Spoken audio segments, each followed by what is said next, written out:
right. Good morning, everybody, and welcome to Good Morning Xbox. I am your host, Axel1324. And I'm coolcatterri. And today we have a very special guest with us from the Xbox Live Party Podcast, Fabio. Fabio, what's going on? How you doing, everybody? Thank you so much for having me. A pleasure, honestly. Thank you. Thank you. So, in case you guys don't know, Fabio is from the Xbox Live Party Podcast during when I work. I think it's Wednesday, right? Yeah, usually it's on Wednesday, unless like some of us end up like screwing everything up, and then we decided to go on Thursday sometimes. Yeah, I was going to say, I'm pretty sure it's Wednesday, but I could be wrong because I swear I've seen it on other days. Okay, that explains it. Usually it's BMG's fault or Radder's fault, so basically that's how it goes. That's right. Yeah. It's on at 4 o'clock Eastern time, US time, I believe. No, it's yeah. Like when you go to Eastern time, I believe it's something like that. But usually we are going to the like the British time, which Yeah, is because BST. yeah, like because for some like here's the crazy thing. I'm from Brazil, they are from the UK, so yeah, it's bizarre for me to always keep up on converting all the time zones. So yeah, it is probably going to be 4 p.m. Eastern time, I think. Yeah, it's I like it because it's the end of the day, and if I have like a project that I have to sit down and do a lot of work on when it's on, I like having it on. A lot of times I'm just lurking, and sometimes you guys say something, and I just have to type my angry responses in there. Are you angry at us when we No, say I'm not, this? never angry. You guys are too funny. You guys Honestly, are too funny. Yeah, it is chaotic, but it is a lot of fun. When they say Xbox Live Party, they do mean party. yeah, when we especially in the cursing parts. But no Yeah. cursing right now. This is your podcast. This is your rules. I'll try to keep my mouth shut. If you do it in Portuguese, I don't know Portuguese curse words, so Ah, thank God. now I can just Right, curse so over and over. so another week has gone by, guys. We're gonna start off with what we've been playing, and of course, guess first, Fabio. What have you been playing this week? Well, what I've been playing like basically what I've been playing basically Halo Infinite.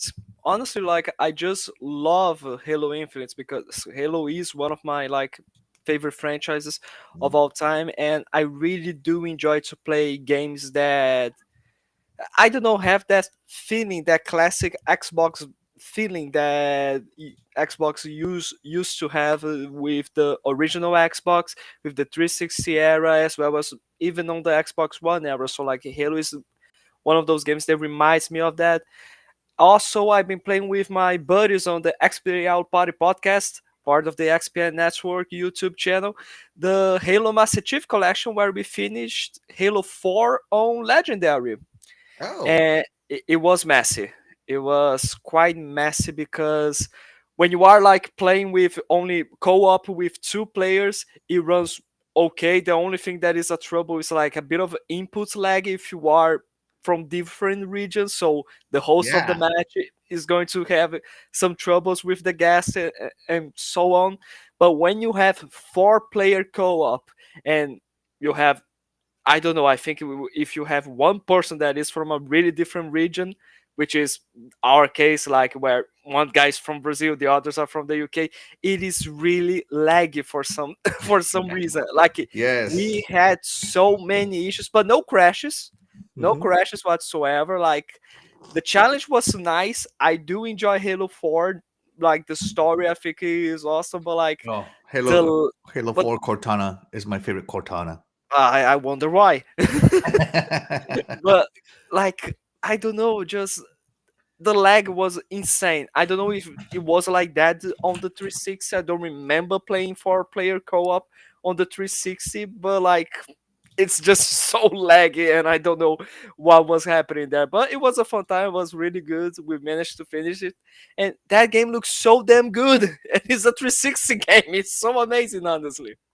Hmm.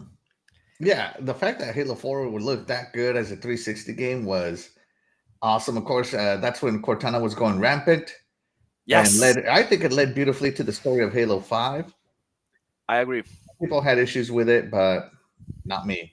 I I think loved it. And they're like, oh, I don't want to be fighting they call them robots, right? like there's a ton of people that don't like the idea of Cortana becoming like a villain in Halo 5, Hmm. but I think it works pretty well considering how it ended Halo 4. Like how she ended on Halo 4 and then she comes back at Halo 5 the way that she did. I Hmm. think the concept of it is really nice. Just the execution that was really bad, honestly. But it Yeah, is it was a so fun funny campaign. because back before the Xbox 2 got really big, Jez Corden of Windows Central used to call it that the Forerunners were robots. And I was like, they're not robots. They're AI constructs with hard light bodies and battle armor, right? Makes Yeah. total sense, right? But he's like, Yes. no, they're robots. I'm like, if you think of them as robots, that's not right. You got to think of them how they do. Hence why they can teleport and move like they do and Mm-hmm. everything else, right? Exactly. But yeah, I personally, Halo 4, one of my favorite Halos of all time, where it showed the love between Master Chief and Cortana, if you will. And of course, Halo 4 Cortana being my favorite Cortana model. There's there's some really great one-liners in this Uh, game from Master Chief. mm, They're like so good, honestly. Like I really think it's awesome. But yes, absolutely beautiful. Love it. Love it. All right. Terry, what have you been playing this week? Well, I only got to play one day out of the whole week. how But dare you? so all I got to do was I started RoboCop, Mm-hmm. and so I got to mess with that for a little bit, and then I played a little bit of SnowRunner with my friend. But I didn't really get to do hardly any gaming this week. Mm-hmm. Okay. How is RoboCop? I like it for what it is. I put it on normal. Normally, I play everything on the hardest setting. I put it on normal. I think I'm going to start over and crank up the difficulty because it's so easy. I'm getting bored. Oh, no. so I gotta turn it up because they literally have health packs everywhere. Like every time you step somewhere, there's a health pack. So I'm like, this is too easy. I can't do Seriously? this. Yeah, so I have to turn it up the difficulty because I'm getting bored. If I don't have a little bit of a challenge, I'll lose interest. So, but otherwise, I mean, it's fun. I like when you punch somebody, they go flying backwards pretty far. So that's always comical. when and when you Yeah. kick a door open and they're behind it, they go flying with the door. So I mean, they did a good job with some details and to show that power that RoboCop has. So it's good. It's just and the gunplay is good. It's just right now normal mode is Way too way easy. too easy. I feel like it's easy mode. Like, and they have a mode below normal, and I'm like, what? Damn. I'm like, no, so I gotta crank it up. All right. Awesome. So I'm playing my game Unicorn Overlord still. I did a battle and I was expecting a certain outcome out of it. And I was like, and it was like a long battle. It was like a good 30-minute long battle for me, right? It wasn't a difficult battle, but I'm like, what? I thought I was gonna have a conversation with this bad guy and try to recruit them. Because she's the sister to somebody that I have already in my crew. And I'm like, what the heck happened? So I reset the battle because and now I'm redoing my teams to make sure that the sisters run into each other. So that's where I got stuck. But yeah, I'm loving Unicorn Overlord. Again, it's a deep strategy game, a strategy RPG, very deep systems, in my opinion. And I got to tell you, sometimes the bad guys cheat. That's all I got to say. Like I have you can put like you little squads, and most of my squads are squads of 3. Mm-hmm. And I'll end up having to fight like a squad of 5 against 3. Of course, then my squad of 3 is going to lose a person or 2, right? I'm just upset when it comes to that kind of stuff. Just so upset. But they still, even though they cheat, they still don't have enough to beat me. So I've been rocking it on Unicorn Overlord. Let's see. Let's check in with the chat. Real quick, we got the Game Complainers coming in. He says, good morning, Xbox. What's going on, Game Complainers? Thank you so much for being here. You are the real MVP. We got your Wicked Hot being here. It says, hey, Sunday, happy Mother's Day to all mothers. That's right. Happy Mother's Day to all mothers. Thank you so much, you're wicked hot. You are the real MVP. And yeah, I celebrated Mother's Day with my mom yesterday because there's no way I'm going to a resto today. There's no way. You cannot convince me to go to a restaurant on Mother's Day. It is so busy. Yeah, it is going to be like hell there. Yeah. So yeah, I celebrated with my mom. I know Terry has Mother's Day plans today, so we got to keep this show under 6 hours. She said, Just under 6. yeah, just under 6. Okay, So, fair yeah. enough. No. Yeah, are we My going to mom be is able- gonna be mad if you keep Uh, this too long because she's waiting for me to play a specific game that she's been waiting for. So like, Okay, then just 5 hours. No All right, 5 more. hours. We'll give you a month 5 hours. Okay, Okay. we'll trim it down a little bit. No Terry worries, said 5 Terry. hours, but we'll make her Mhm. leave at 5. Okay, so she said 6. We're gonna make her leave at 5. Because we are so good to you. No worries. So right. So Don't good. ignore your mom, Terry. Jacob Nowick, shout out to you. Thank you so much for joining us. You are the real MVP. And of course, my good buddy Doggy Dog 420 is in here. He says, "Yo, the game complainers. What's going on, Doggy Dog? Thank you so much for joining us. You are the real MVP." Let's see. Let's see. I think there was one question for me here. There is. So Jacob Novick says, first of all, Fabio, since you are a guest, opinion on Xbox closing studios with more to come. We're actually going to get into that, Jacob. So we are gonna. That's part of the show. We're gonna get into it eventually. So we're gonna hold on to that answer for a minute there. All right, Fabio. Okay, no worries at all. All right. I will answer it, but right now, but with the muted mic. Yes. We'll get to it. The muted mic, I love it. I think he threw some curse words in that muted mic. So in Portuguese, please. Shout out to Craig Simmons Gaming TV. Thank you so much for joining us. You are the real MVP. Let's see. Jacob Novick. In my honest opinion, Microsoft did Xbox their favorite because look at Embracer. They are too big and got to suffer because of it. The Microsoft investors decided to recoup revenue, and Xbox ain't too big yet. Again, we're gonna get into it. That's a very good take. There's a lot of people on all kinds of sides of the coin of that. Some people are angry, some people are neutral, and some people are for it. Mhm. So we're gonna see how the chat feels here when we get into it. Shout out to Cyber Gunther. Thank you so much for joining us, Cyber Gunther. You are the real MVP. He says, "Happy Mother's Day." Yes, thank you so much. Shout out to Dan, the man Cunningham. He says, "How's everybody doing today? Happy Mother's Day to all the mothers out there." Hey, thank you so much for joining us, Dan, the man. You are the real MVP.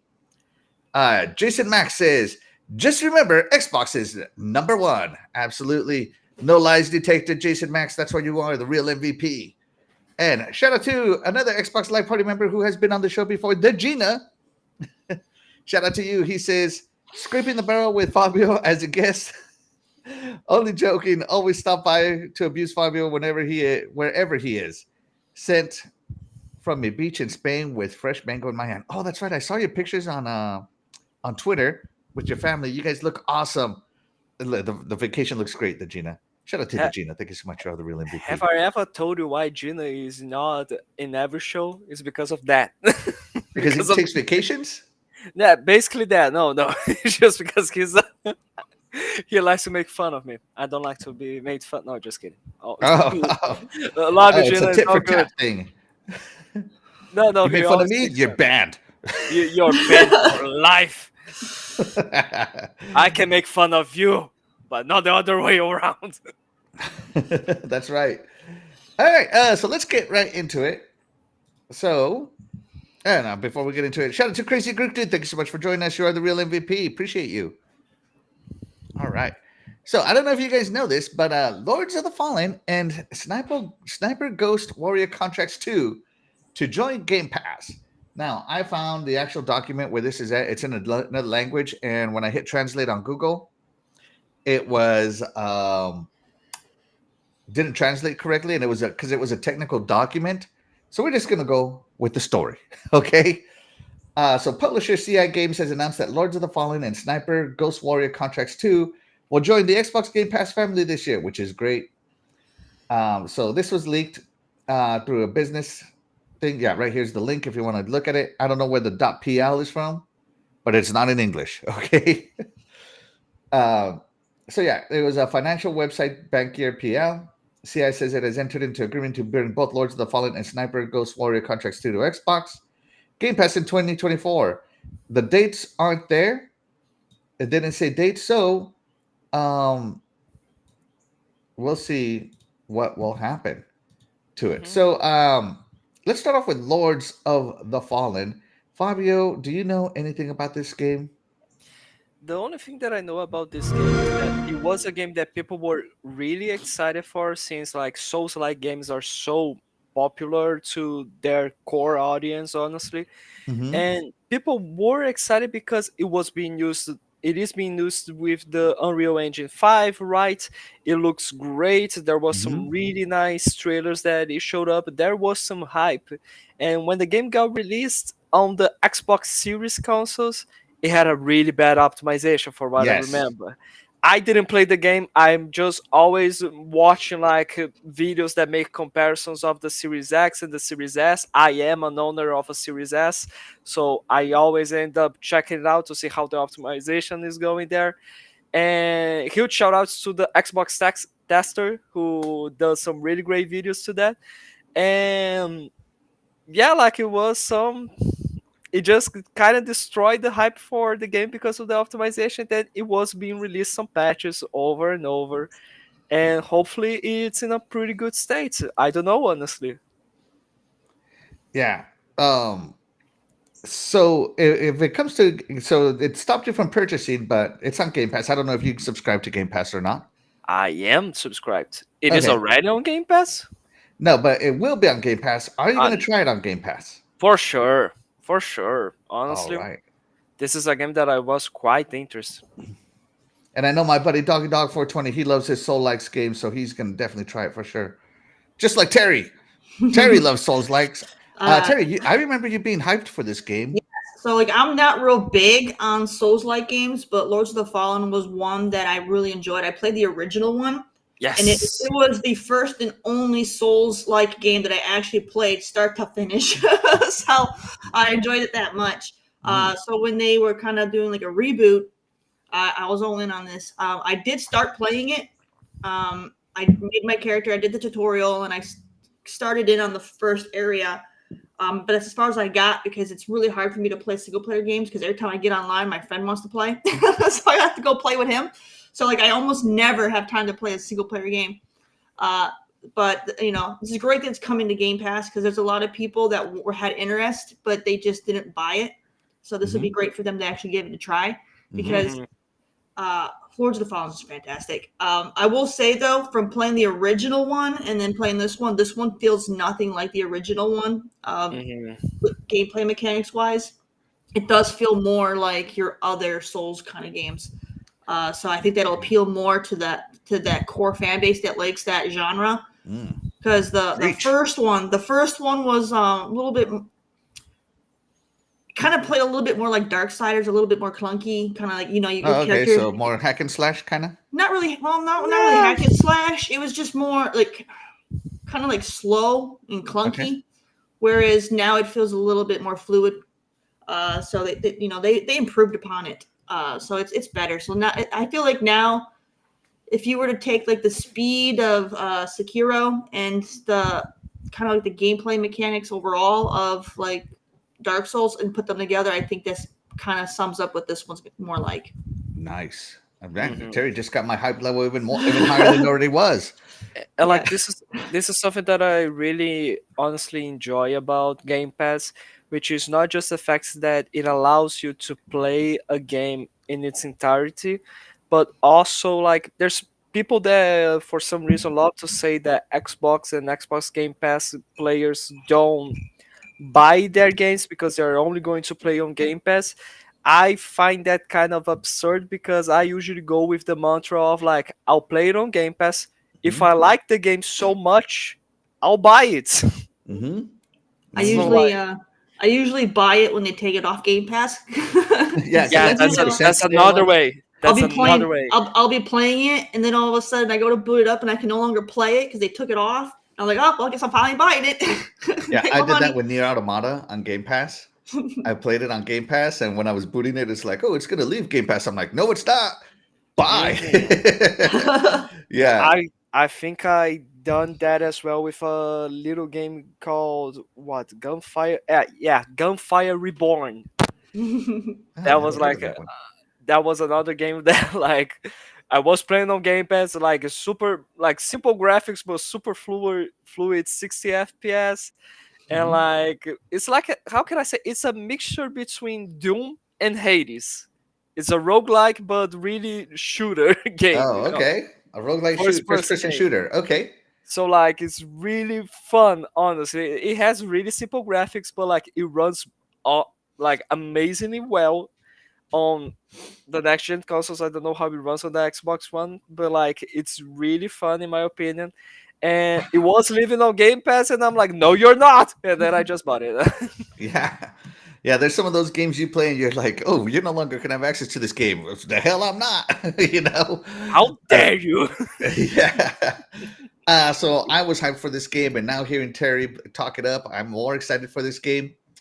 I really just, I think it's going to be a fantastic game, and I'm glad it's coming to Game Pass because, I don't have an unlimited gaming budget, and right now, I'm a huge physical buyer. Like, if I buy something, I prefer to buy it physically.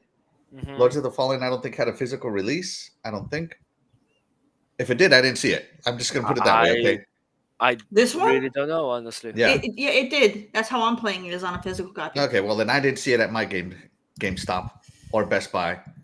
So, um, but I'm gonna try it out. I'm very, with Souls like because I am the Souls like guy on this panel. It has to be done right. Otherwise, I feel like I wasted my money. So, um, Lords of the Fallen has its own flair, and Mhm. one of the things that they had from like the first game that they kept is you have a lantern that allows you to basically go between dimensions. yeah, So it makes the game basically two games in one in a sense, because there's certain things you can only do in certain areas. So there's a lot of exploring and things to find, and a lot of different enemies to fight that are only in certain areas. yeah, Hmm. So while you're playing the game, but you're also, because you have that element of having to change between dimensions, it also gives you kind of like a strategy element to it, because you have to figure out how you're going to traverse through an area and how you're going to get past things.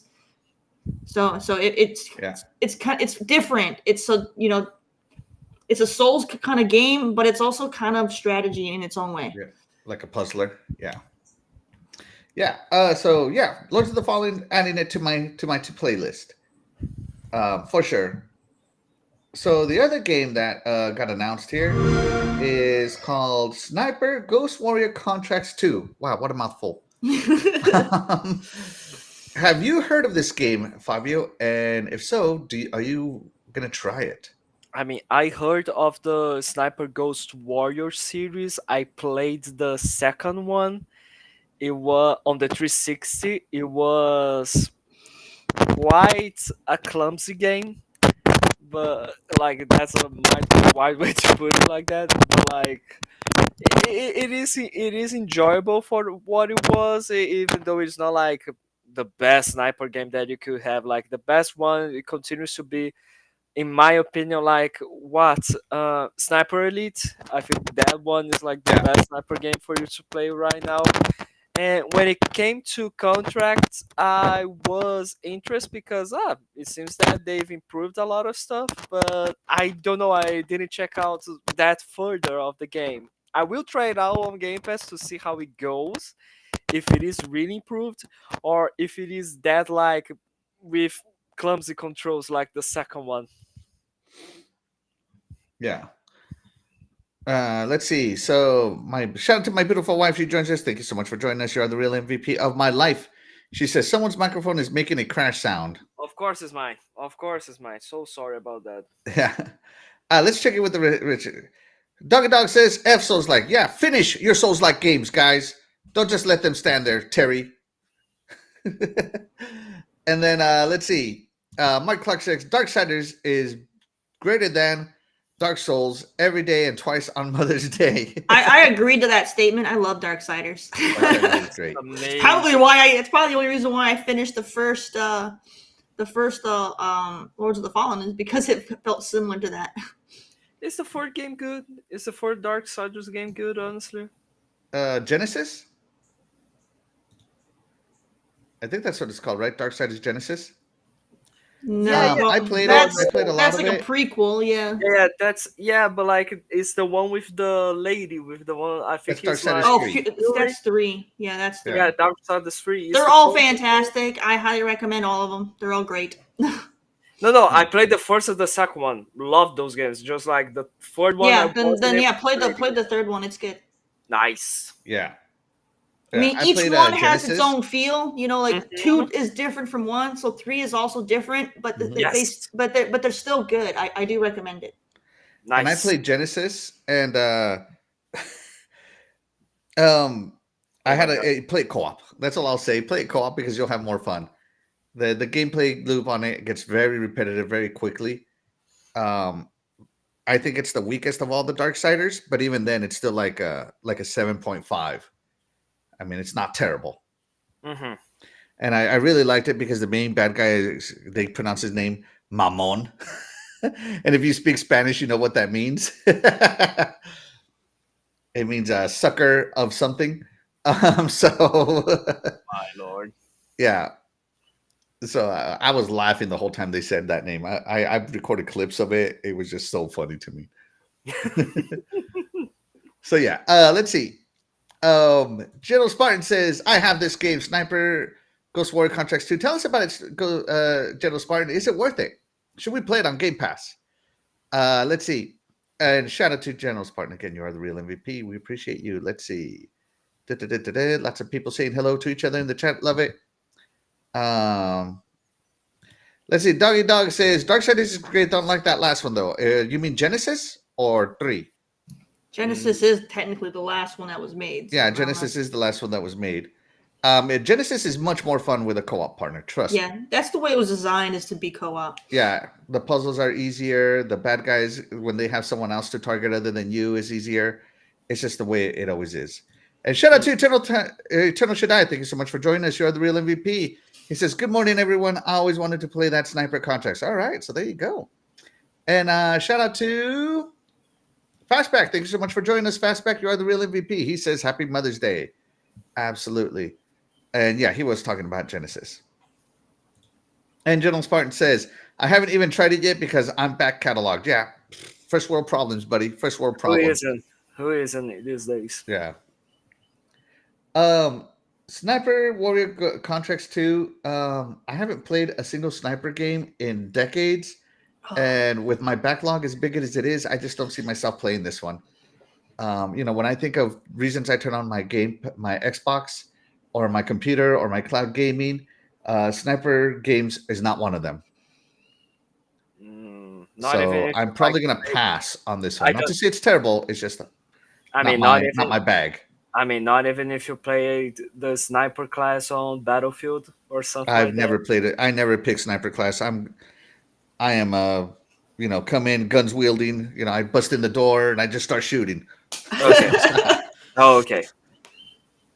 That's my style. So this whole, well, I don't even know, like stealth, sniper, line up your shot, adjust for wind. Trust No. me, you do not have to go stealth in these games. Even Sniper Elite, you don't have to You go don't have stealth. necessary to go. You don't have to go stealth. You could go and you could pick up whatever I assault mean, rifle the enemy Axel- has and go in there guns ablazing if you want to. Axel, let me tell you the tales, Axel, of quick scoping sniping in Call of Duty. Have you ever heard of that? Yeah.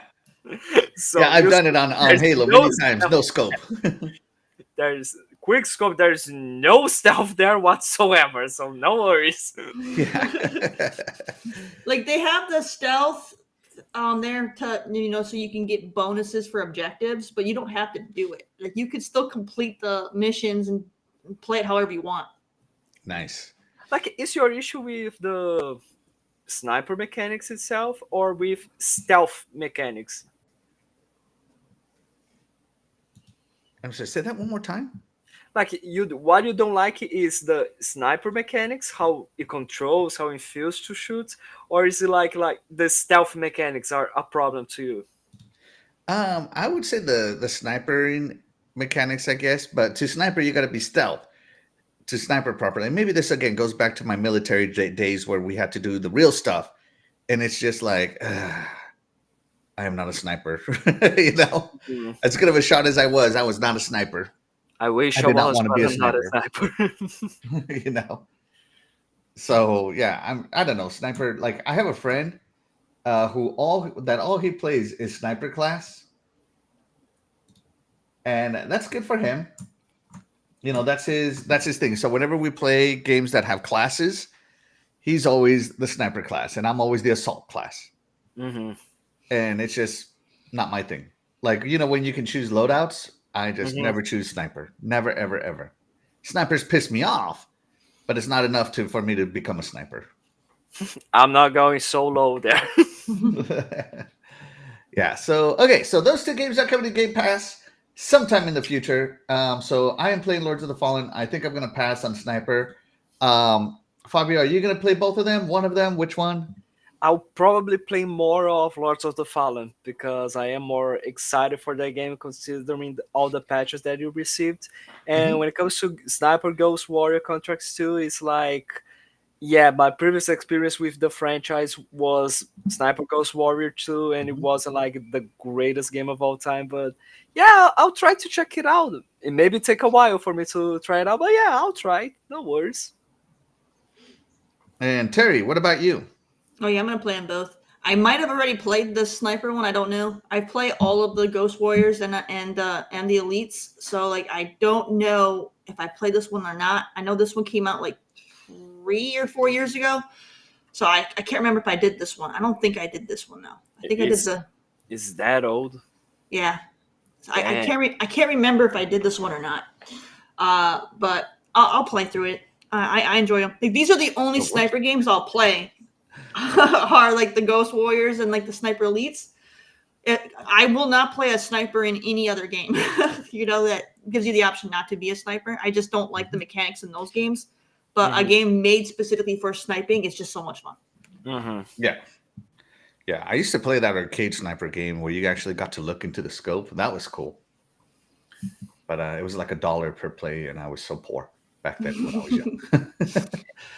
Let's check in with the chat. Let's see. Shout out to Mike Clark. Thank you so much for joining us. You are the real MVP. He says, I enjoyed Genesis. Being War again was great. Yeah, you can be War and someone else. I forget who you can be. Strife, that's right. Shout out to Mac. Thank you so much for joining us. You are the real MVP. Is that Mac? Yeah, Mac. Okay. Says, love Darksiders 1, but Darksiders 2 felt more like a puzzle game. Haven't played much of 3. Definitely try it, man. Definitely try it. Eternal Shaddai says he has played Sniper Elite. That's good. Let's see. Max says Sniper is an okay game. Eternal Shaddai says all of Darksiders, I love them. The story is very interesting. They are interesting stories. I will give them that. Max says I played like 4 hours of Sniper Elite a little more. Oh, he likes Sniper Elite a little more. Sniper Elite is, I think, the fan It's favorite. the overall better game. The slow-mo X-ray camera is kind of like their staple in that game, and that's what really wins people over. Yes, because you can do so many different shots, and it actually gives you the X-ray vision for each one of them. Yeah, nice. It just makes it feel so much different. Like the level of detail that they put in that slow-mo camera is so well done. Like, really awesome. Yeah. I haven't played any of them. I might try Sniper Elite, maybe. How dare you? You haven't played Sniper Elite. Let's see. Let's see. General Spartan says I played Sniper Elite 5, and it's difficult to do guns blazing. Yeah. Let's see. General Shaddai. I hate Sniper even in Call of Duty. Who doesn't? Let's see. And Eternal Shaddai says, coolcatterri only cares about Sniper when it's made by Ubisoft. It's called Ghost Recon. Hey, don't you dare hate on Ghost Recon. Yeah, man. Ghost Recon's amazing. Fastback says, respect to Fabio's beard. Skull. Yes, that's right. Let's see. And shout out to Brandon Dwyer. Thank you so much for being here. You are the real MVP. He says, Darksiders 3 was better than I expected. I kind of enjoyed that. Every installment is a different genre. Yeah, Terry was talking about that. So yeah, one doesn't play like two, and it won't play like three, and doesn't play like Genesis either. So No, they're all that is different. true. All the Darksiders series have been made differently, so that's kind of interesting. I love it. Just to answer Mac again, miss talking to you as well, bro. No worries whatsoever. Yeah, yeah, and shout out to Mac. Thank you so much again for being here. Yes. All right, that's enough for the quick announcements here, guys. Let's get into the meat and potatoes. Oh, This oh is God. gonna be tough. So I don't know if you guys know this, right? But hold on, let me. I don't know. Was there any big news during this week? I have no idea. Yeah. Hold on one second. So I don't know if you guys heard about this, No. but Xbox released a new Fire Vapor Special Edition controller with the tagline "Feel the burn." So this controller is it's a unique red and orange color swirl, rubberized red diamond powder grips, blah blah blah, all that stuff. You can elevate your game when you feel the burn. I mean, does that mean that it's overheating? Right? I Now don't you know. can stay on target when you feel the burn. You can switch between devices when you feel the burn. Uh-huh. It's compatible. There is compatibility between when Kind you of feel looks Yeah. like skin for Feeling the burn Jupiter. is compatible. Hey, you know what? They teach you that in school and in sex ed. It looks like Jupiter. Feeling the burn is It compatible. looks like Jupiter. Thank you so much, Terry. Like, Yeah, I'm sorry. it looks like Jupiter. Feel Jupiter's orbit when you feel the Yeah. burn. Also, Yeah. like, oh my God, like it looks so bad in my opinion. The I D-pad don't- is Yeah. the giant storm. Yeah, like it's so bizarre. It's part of the Vapor collection. It joins the blue, purple, and gray, I believe. I mean, So we're gonna get Vapor? Venus and Neptune and Pluto. Gotcha.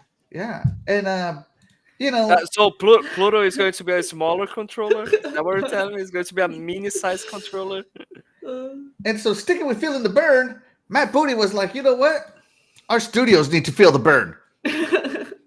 So Because we are Matt so Booty, excited for this controller.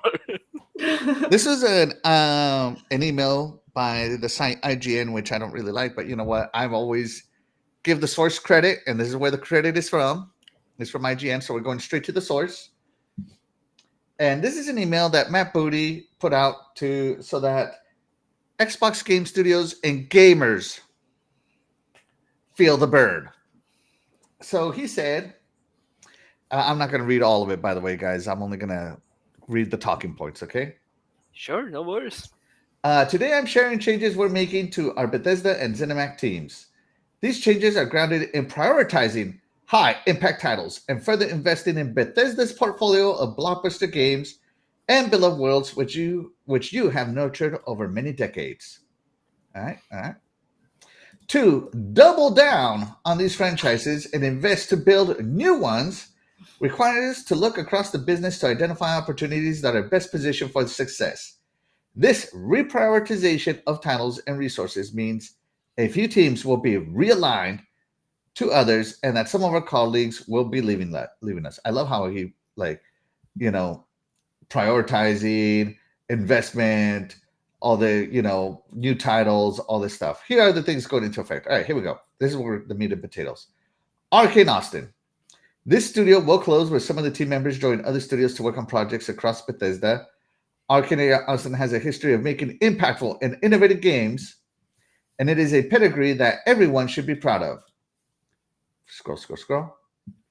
Redfall's previous update will be its last as we end all development on the game. The game and its service will remain online for players to enjoy, and we will provide make-good offers to players who purchase the Hero DLC. All right, I'm going to pause there. So the offline mode that was coming to Redfall is no longer coming, as that update has been canceled. The Hero DLC, which has since come out, that it was scheduled to launch in Halloween, for those of you that bought the $100 version of Redfall, is also canceled, and they will do make good offers, whatever the hell that is, right? Probably Xbox gift cards or something, right? So Arcane Austin, let's focus on this. Arcane Austin shutting down Is That this hurts. good or bad to you? And we'll start with Fabio. Is this good or bad to you, or do you care? Let's just go with that. Do you even care? Honestly, I care for every single one of the studios that got shut down. I actually care for all of the studios that are right now under the umbrella of Xbox because when they were acquired, although when they acquired all of those studios and publishers, that was like a promise. That was a message from Xbox, which is the moment you get under our umbrella, we know how difficult the gaming industry can be. So under our umbrella, we are going to make sure that you are safe, make sure that you have all the creative freedom that you can have. Hmm. We are not going to interfere. We are going to share our resources, technology, research groups, as well as marketing for you to supercharge your efforts to do the best game ever. And then they decided to shut down the studios, and I'm like, what's going on? Hmm. What happened to that to those promises? And like when it comes to Arcane Austin, I think they not just made Redfall, which many people are going to be saying like, so it makes sense for them to shut down that studio, but like, didn't they also made like Prey and Dishonored? Yes. Yeah, Like Prey Prey, was fantastic. Ugh. I know it was a commercial failure. Prey, I understand that it didn't feel good, but like it didn't feel good in terms of like the money making, but like Mm. Dishonored is such a good franchise. It I was love a suc- Dishonored so much. Yeah. I think it was a success, even commercially, not just critically, but also commercially. The first one and the second one, and you're like, okay, what happens to those IPs? Are we never going to be able to see those IPs ever again? Like, Yeah, ah, absolutely. So, reprioritization of titles and resources. So, Prey, Dishonored, um, Deathloop. Deathloop, Redfall, Deathloop is from Arcane Leon, which is Leon. still Yeah, good and running. They also helped with it though at Austin. yeah. Yes, yes, And it for makes me sure. sad because I live in Texas. So shutting down any studios in Texas makes me sad. Hmm. Makes me sad because that's just less places for me to hopefully one day go tour, maybe work at. Terry, Arcane Austin. I know you're a third party gamer. They used to be third party. Talk to us. So I'm gonna probably be alone on this one, but I honestly couldn't care less because I hated all their games. So I strongly hated Prey with a vengeance. I tried to get into Dishonored, and I just could not get into Dishonored at all. I just was bored. I just couldn't get into it. Terry, Deathloop, we're Deathloop, I had zero interest in, and Redfall. I mean, I had fun with it with friends, but otherwise, if that game was single player, I never would have even played it. So Terry, we are definitely not going to be getting along here. so yeah. So for me as a gamer, yeah, they didn't make anything that I'm gonna go to bat for them for and defend them on. So, I feel like it is what it is. But I know that those franchises do have fans. At least Dishonored does. Prey was, but like I know there are a lot of people that like Dishonored. I just Yeah. yeah, wasn't for me. It was not for me, and Mm. Mm. yeah, good riddance. So, so it's your fault. So it's your fault. If you wonder why these studios are getting shut down, it's Terry's fault because she didn't Yeah, like it. you're That, welcome. I did you Matt all a Pooty must have favor. interviewed nobody, give all Terry credits Gamers. and I did you all a favor. You will no longer get any more, lackluster games from Arcane Austin. You're welcome. Axel, why you're not showing the email part saying since Terry doesn't like the games, we're going to be shutting down the studio? Yeah, where's that part? Hit us with the facts, Matt Matt Pooty. Booty, where is it, Matt Yeah, Booty? Show it to us. yeah. We know it's there. So as I said, I don't like that the studio shut down because I do enjoy some of their titles, Dishonored especially. Prey was a great, Prey. I think this is the third entry in Prey because Prey 1 and Prey 2 took place on a planet where This Prey was on a moon base, and it was more simulation than action. So to me, it was a better story all the way around. Mm-hmm. All the way around, way better than the first two, which were just action shooters, if you will. So I think that Arcane Austin was definitely growing, especially in the storytelling department, when they were allowed to make games they wanted. And I mean, Redfall, I kind of feel like Redfall was really the downfall of Arcane Austin, because from what I hear, people weren't liking the game. They were hoping Microsoft would cancel the game so they could move on to a different game. They were having nobody wanted to stay and work on it. There was no passion for it, from what I understood, from what was leaked anyway, by the amazing media who only likes to report on negativity, right? Maybe there was passion, but the media didn't report on it. That's all I'm saying, right? And so I feel like because once a studio becomes really negative and starts complaining about their work and what they're working on and all this stuff, all the higher ups here is complaining, and they just want to get rid of people that talk like that, right? So I feel like Redfall was really the downfall of Arcane Austin. And it's sad because, again, a studio in Texas with some games, with 3 fantastic games, two IPs that I really enjoyed, but it just sucks for me. It sucks for me because they did make games I enjoyed, unlike Terry. Let's check in with the chat, see what they have to say. The Game Complainer says, feel the burn. Max says, the trolling from Xbox looks good, but I have 5 controllers. Let's see. That controller was part of the severance package. Wow. Yes. Yes. Matt Booty feels the burn after Taco Bell. Oh, I think we all do. Oh. Yes. Let's see. People who bought that bike back version of Redfall are feeling the burn. Yeah. Yeah. All right. Fastback is on the other side. He's on Terry's side.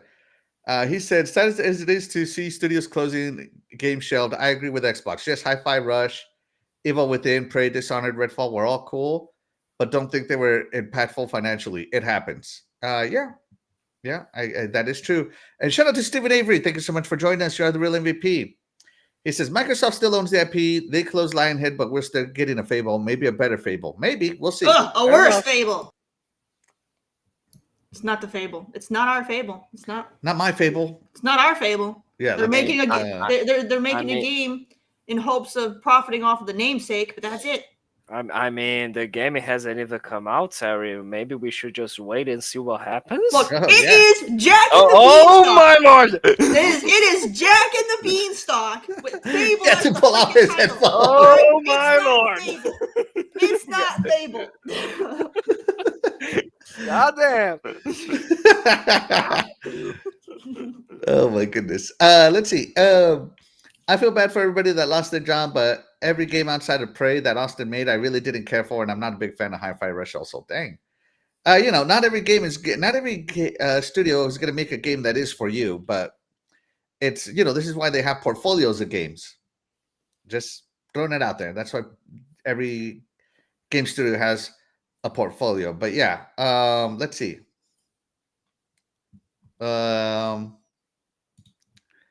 The gaming industry is struggling, not just Xbox, just Microsoft is $1 trillion company, but that does not mean that you get a blank check for every studio, every game.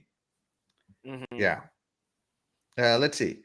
Fastback. I have not played Dishonored yet, Evil Within or Hi-Fi, but they are in Game Pass, so someday. Mm-hmm. Yeah. Let's see. Shout out to Garth Johnson. He says Xbox is finished. Yeah, some people are saying that Xbox has lost its way. This is no longer Xbox, it's Microsoft Gaming. I mean, especially if you go to some, how can I say, some teen dogs off Twitter. Yeah. Some people have completely lost faith in the brand. Stephen Avery says, can you believe that there's crazy people out there that don't like Red Dead Redemption 2? I know, Terry, can you believe that? Yeah, I believe it. Those horse mechanics are trash. Oh my! Oh my! No, it's a good game. It's a good game. I played Red Dead no. from start to finish. It's a good game, but no, it does have its flaws. It does have Oh, its wait. flaws, but it's a good game overall. If I had there's fun. flaws, I don't remember them because all I remember is a fantastic There experience. were a lot of bugs in that game too. But, You experience bugs that I never do. Like I don't know how you play your games, but I'm yeah, it's telling you, man, there were some like because bugs. we played the same game at the same time, and you come back saying, "Oh, bugs this, bugs that," and I'm like, I There didn't were experience bugs, any of man. that. And I feel like the ragdoll is a little over the top. Oh, Like no, I there's love the sometimes ragdoll. you're ragdolling for no The reason. more over the top the ragdolling is, the more I I'm mean, entertained. you're really going to be caring about the ragdoll physics? Yes, because if you're just minding your own business and you step on a pebble and you start ragdolling all the way into a river, I mean that's problematic. But isn't that funny? I think it's No. hilarious. Not when Uh, you're I trying think to it do is something. hilarious, honestly. Not when you're trying to do something and you're trying to catch someone and now you have to try to get all the way back up there and now they're gone. No, that's frustrating and tedious. That's not enjoyable. Maybe next time you need to watch where you're running. It's not the ragdoll's physics. Next time It's you your won't trip fault. into the river.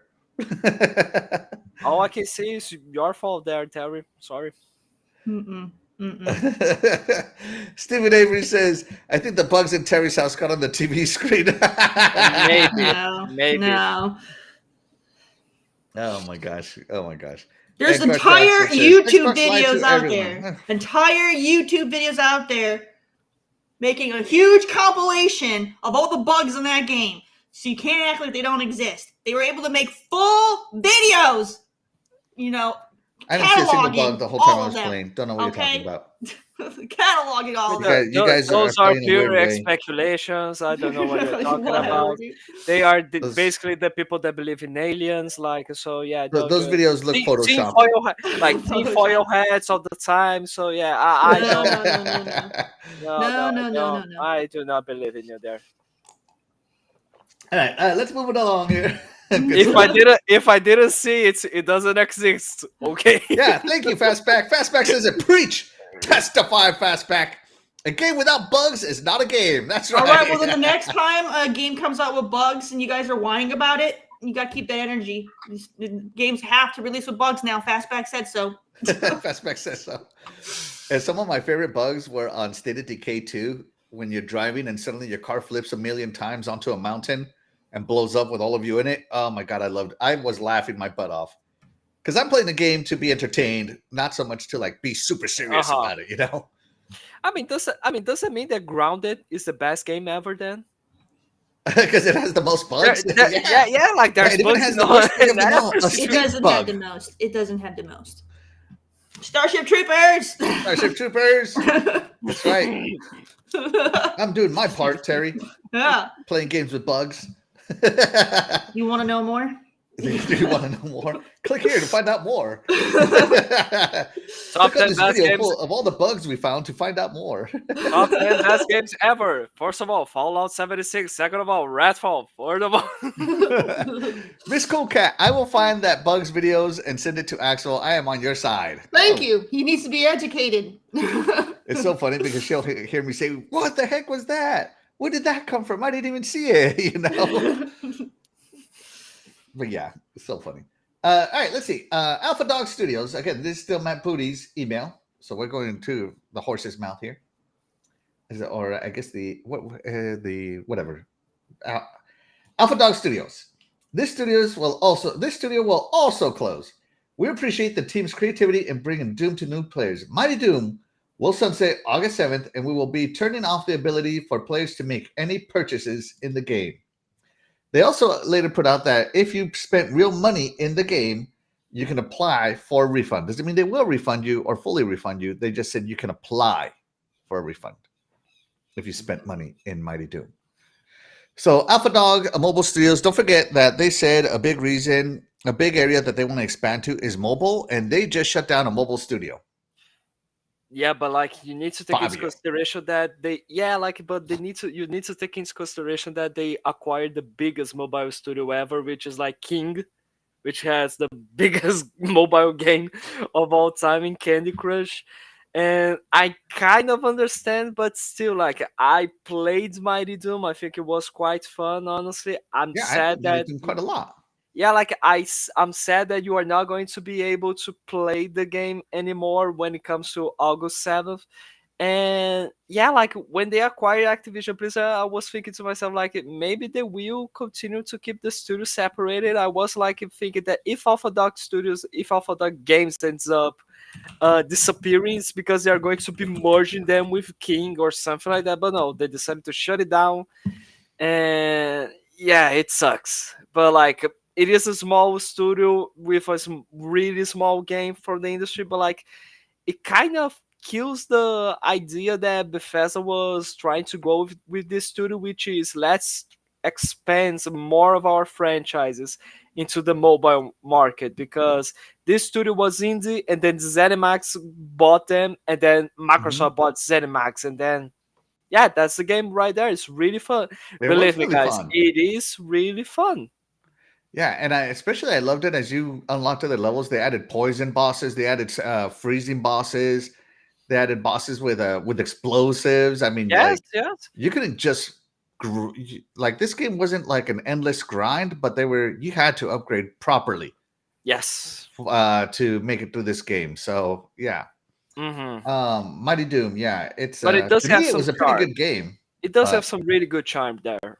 yeah, yeah. I played this game for about 2 3 months, and I was having a good time. Yes, I was having a real good time. me too. Um, yeah, and my upgrades that I would always go for, I go for bounce and criticals. Everything else was kind of secondary. Hmm. Bounce, critical damage, and critical chance. And if I didn't get those, I wasn't making it through some of those levels because even like they're showing the bosses, but some of those bad guys were tough. Those just regular NPCs. Hmm. Yeah. So Mighty Doom coming down, Alpha Dog kind of shutting down. Um, so are you for the shutdown, against the shutdown, or neutral? When it comes to like being in favor or against the shutdown, I am always going to be like against the shutdown. I would actually have preferred for them to, instead of shutting down the studios, for them to merge the studios with another one, like merge Alpha Dog with King, since they, or merge Alpha Dog with Blizzard's mobile division, something like that, since they own everything now. And like it's just because it is really bad, that situation of you have a bunch of teams, they are Mhm. working, they depend on this job to help their families and all, and then out of the sudden the company that acquired you and that promised that you are going to be safe under our umbrella is just not, they decide to shut down the entire studio. Like it is just so bizarre, because especially after the Xbox Power On documentary, where Phil Spencer and Sarah Bond, they mention about the closure of Lionhead Studios, and they say how, They learned a lesson. yeah, like how do we learn a lesson and don't repeat the same mistakes? And Phil Spencer himself made a really good take, which apparently it is, I don't know if it is a lie or whatever, but like he said, you acquire a studio for what they're good now. You don't acquire a studio for them to accelerate what you're good at. You, the one who acquired the studio, needs to accelerate what the studio is good at. Hmm. And like Well, they accelerated the shutdown of these studios. That's for sure. exactly, it's amazing. Yeah, amazing, incredible. Yeah. They're good at going out of business, apparently. A great lesson right there, everybody. Yeah, yeah. Terry, Alpha Dog. They only have one Xbox Studio game under them, which is Mighty Doom, which was a mobile take of Doom. What do you think? I dislike them more than I dislike Arcane Austin. So, Oh my gosh! Oh so yeah, my not lord. for me. I'm not a fan of Doom. I Oh understand. my lord. Okay. I understand. Doom's been He took around it. Oh no! You made him walk forever. away. He's gonna have to go get a drink. Look, I get Doom's been around for ages. I get it. But even back in the day when it was just that real simple 3D shooter, going around corners, I never really got into it. And that's just, yeah, Doom's not my thing. I never liked Doom. Yeah.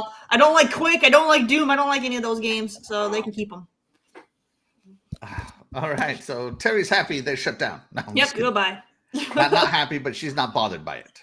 I'm not bothered by it. Like I know that games like Quake and Doom have a big following. It's just I'm not one of them. So it's a nothing burger for me. Like they didn't get any of my money, and so it's like whatever. I mean, are you going to be preparing fireworks if they shut down ID software or something like that? Fireworks! Wow. Shut down who? Shut down who? Finally.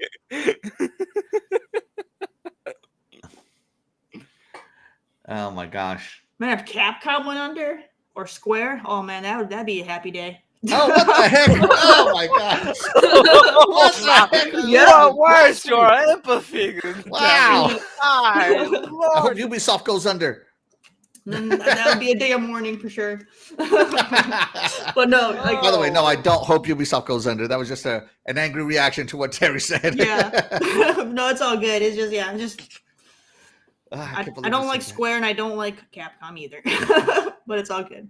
I mean, they have their fans. They have their fans. I mean, in check, you haven't noticed Terry doesn't like those companies. Terry is a very unique gamer. Well, we'll go with that. So, as I said, I'm kind of sad that they're shutting down because I did enjoy Mighty Doom. Now, am I going to play a mobile game forever? No. I'm not one of those players that's going to be playing Candy Crush after 10 years or, after 6 months or whatever. The only mobile game that I am playing, like, pretty much indefinitely is League of Legends Wild Rift, and that's just because I love League of Legends. But Mighty Doom, I played it for, like, a good 6 months. I had a really good time. I was playing this game every day. And it was fun for me. I thought it had really good mechanics. I thought the grind was fair. You didn't I didn't spend a single dollar on it, so it's not like I got stuck on something. Once I figured out what made you OP, that's what I went for. Mm-hmm. So, I am sad that Alpha Dog is shutting down. I'm sad that, all they made was Mighty Doom, and they're not going to get another chance to do something else. Like Mighty Doom may have not worked out, but neither did Gears Pop. Doesn't mean that you give up. I mean, I don't know if you guys remember, there used to be a game called Fable Coin Golf on mobile. What? And I played the crap out of that game too. So, I mean, it seems like all these first-party Xbox games are just not transitioning to mobile very well. Just Minecraft. Yeah, just Minecraft. So, but it doesn't mean that the games are bad. By the way, my chat has stopped scrolling. Are they typing stuff? No, it stopped as well to me here. Okay, nobody's typed anything. Okay. By the way, if you guys are lurking in the background, you know what? You guys are still the MVPs. We wouldn't be here without you guys listening. So you guys don't need to type. I just wanted to make sure that my chat didn't freeze up. So yeah, I didn't get any hate messages. Yeah, after what you said, I would have thought. Apparently, everyone is celebrating your take. Yeah, or they're taking a moment of silence. Maybe. Apparently, everybody hates Doom as well. Yeah. All right. Moving on. Tango Gameworks. This is the big one, guys. Tango Gameworks will also close. We are thankful for their contributions to Bethesda and players around the world. Hi-Fi Rush will continue to be available to players on the platforms it is today. Now, Hi-Fi Rush had won awards. As a matter of fact, it just finished winning an award this March. Oh, my Lord. In March, it won another award. And imagine, like, hey, guys, we need you to port Hi-Fi Rush to other platforms. All right, we'll port it. And thanks, guys, you're fired. I mean, talk about a jerk move. I mean, I don't know how else to put that. That is a jerk move. I mean, so this one is the one that hits home because this is a new IP that was critically acclaimed. I believe it sold well for not being advertised, being shadow dropped. Mm-hmm. It spread through word of mouth only. Everybody who's played it has said it's fantastic, except maybe Terry here in a minute. But we thought they could have turned this into a TV show. They could have made products out of this. The potential for Hi-Fi Rush was high. Mm-hmm. Right.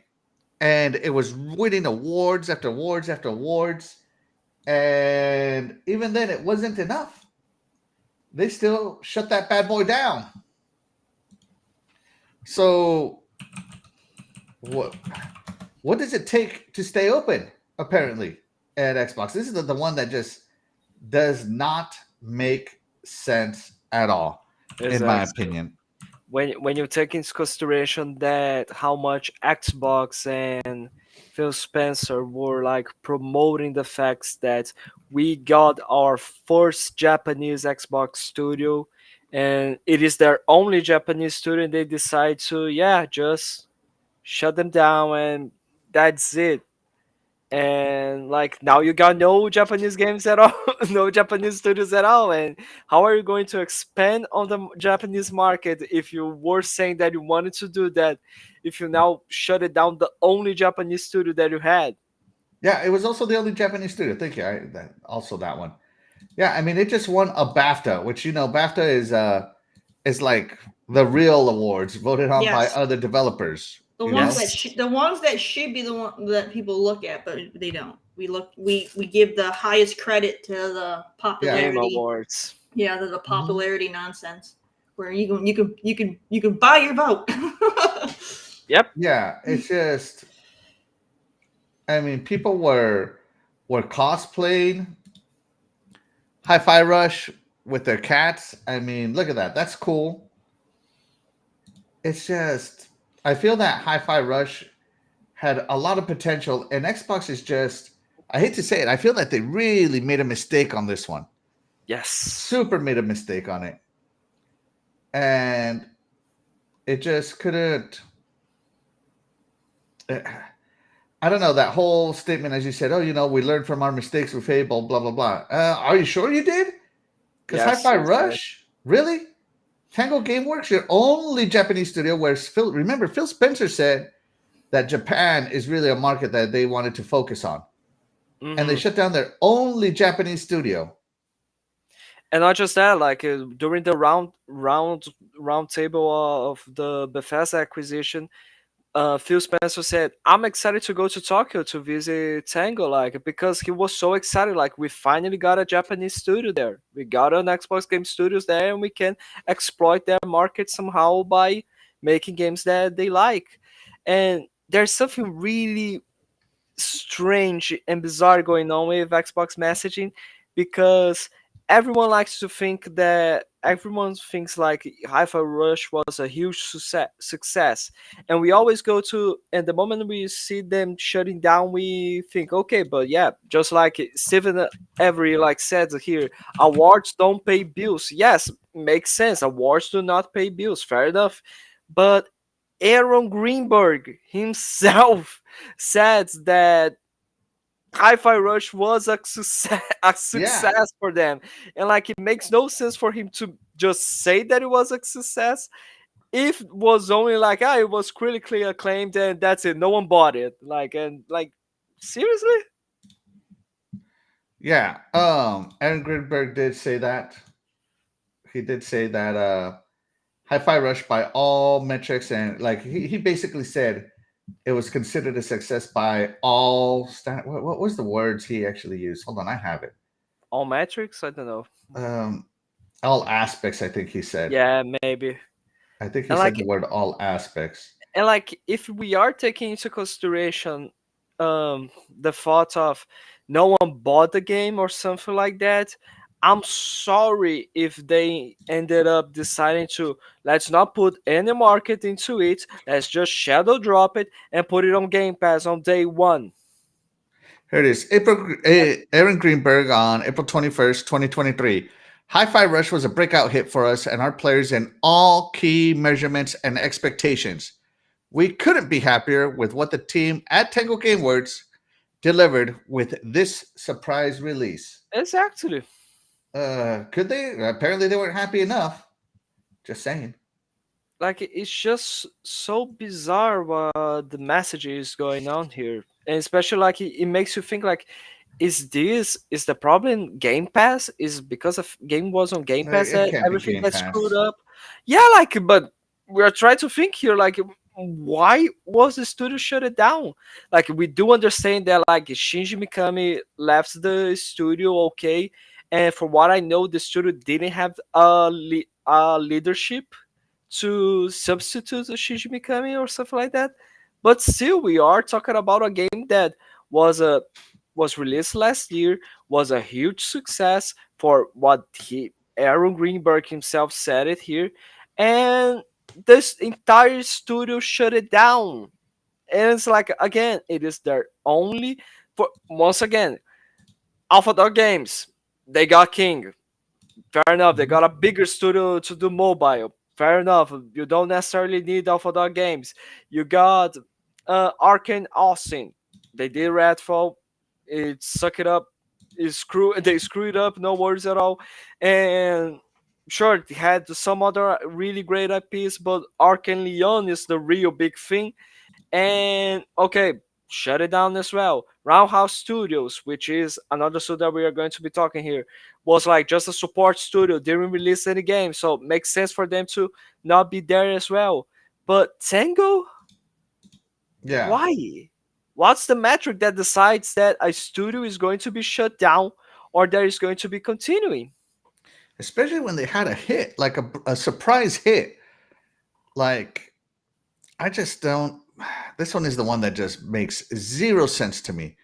Like, Yeah. if I made a game, okay, like Terry's making a game. Terry, if you won awards on your game, even though you might never make your money back, would you stop making that game or a sequel? I know you said you're only going to make one game, but let's just pretend you were going to make two.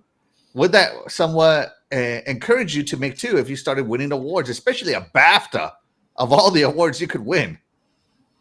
Uh, so my game, technically, the storyline, it could be a trilogy, but I don't have any vision of making the full trilogy. I'll probably just make the first game and that'd be it. But if something happened and it turned out to be a freaking hit, then yeah, that would make me motivated to finish the trilogy.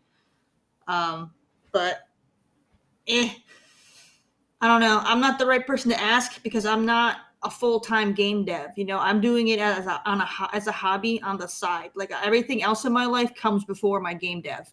Yeah, I Mhm. understand that, but that's what I'm saying. If you won a BAFTA, like I said, of all the awards you I could want win, a BAFTA, if then you I'd be won a like, BAFTA, dang, would you like put something else that's on your an life on achievement right hold and there. make another one? I would be if I want a BAFTA, then that really would show that I know what I'm doing because I don't think I know what I'm doing. So Yeah. if I want a BAFTA, then yeah, I think then I would be more willing to continue the trilogy. It's just I Yeah. don't foresee my game if and when it ever comes out because production on it is extremely slow because I just don't have time. Um, I don't know. I don't know. Mhm. Yeah, I mean, I don't know if I made a game or was part of a studio that made a game and I won a BAFTA, because that's like, It'll look good on your resume so you can get a job somewhere else. That's pretty yeah, much I Yeah. guess so, That's pretty but much it. Put it on your in resume. Japan, like layoffs are taken incredibly serious. Like if your studio shuts down and you were part of a failed studio, it's like shame on you, shame on your family, shame on your cow. I Yes. mean, Yes. shame on your dog. Japan is different than the US. They Mhm. are, but at the same time, they know of all the stuff that who was it? I think it was Square. Square was doing that would be dishonorable, and yet Square's still doing Square things. So Yeah, I'm just saying, like I don't know. To me, it's just you put your best foot forward. Like if I worked for a company like Microsoft, if I was lucky enough to ever get hired by a company for Microsoft, especially the Xbox division, I would try my absolute hardest to do a fantastic game. And if that effort led to award after award after award, recognition after recognition, critical acclaim, and especially a BAFTA of all awards you can win. Like, you think winning a you still Game gotta Awards have is tough for you, Xbox? It's tougher to win a BAFTA in general. you still gotta have the Yeah. capital though. So even if you want a BAFTA, and so hi-fi they only had like 2 or 3 million players. Mm-hmm. All right. So when you look at a lot of games today that have 2 or 3 million, all those games are seen as flops. All of them. Sad. But like when you consider that this is a small game, would you consider that 3 million If this players was are a a bad thing? if this was a full-fledged indie, that would be a huge success. But it's not an indie. So yeah, when you're looking at the scope of being part of a major brand, 2 to 3 million is a huge failure. But like they allowed the studio to do a AA sized game. Yeah, I mean the Yeah, game is and let's not cool. forget they didn't release a physical Like version on yeah, this yeah, like until it was ported to other platforms. like they I get all of that, but when you look at the numbers are telling that it was not as big of a success as we think. I mean, even look at Tomb Raider. Like we love Tomb Raider, but when you look at the sales numbers of Tomb Raider is flopping all the time. But they keep making it because the name means something. But the games don't sell. When you compare Tomb Raider to Uncharted does double if not triple the sales as Tomb Raider every time. And that's only on one system, and Tomb Raider's multi-plat.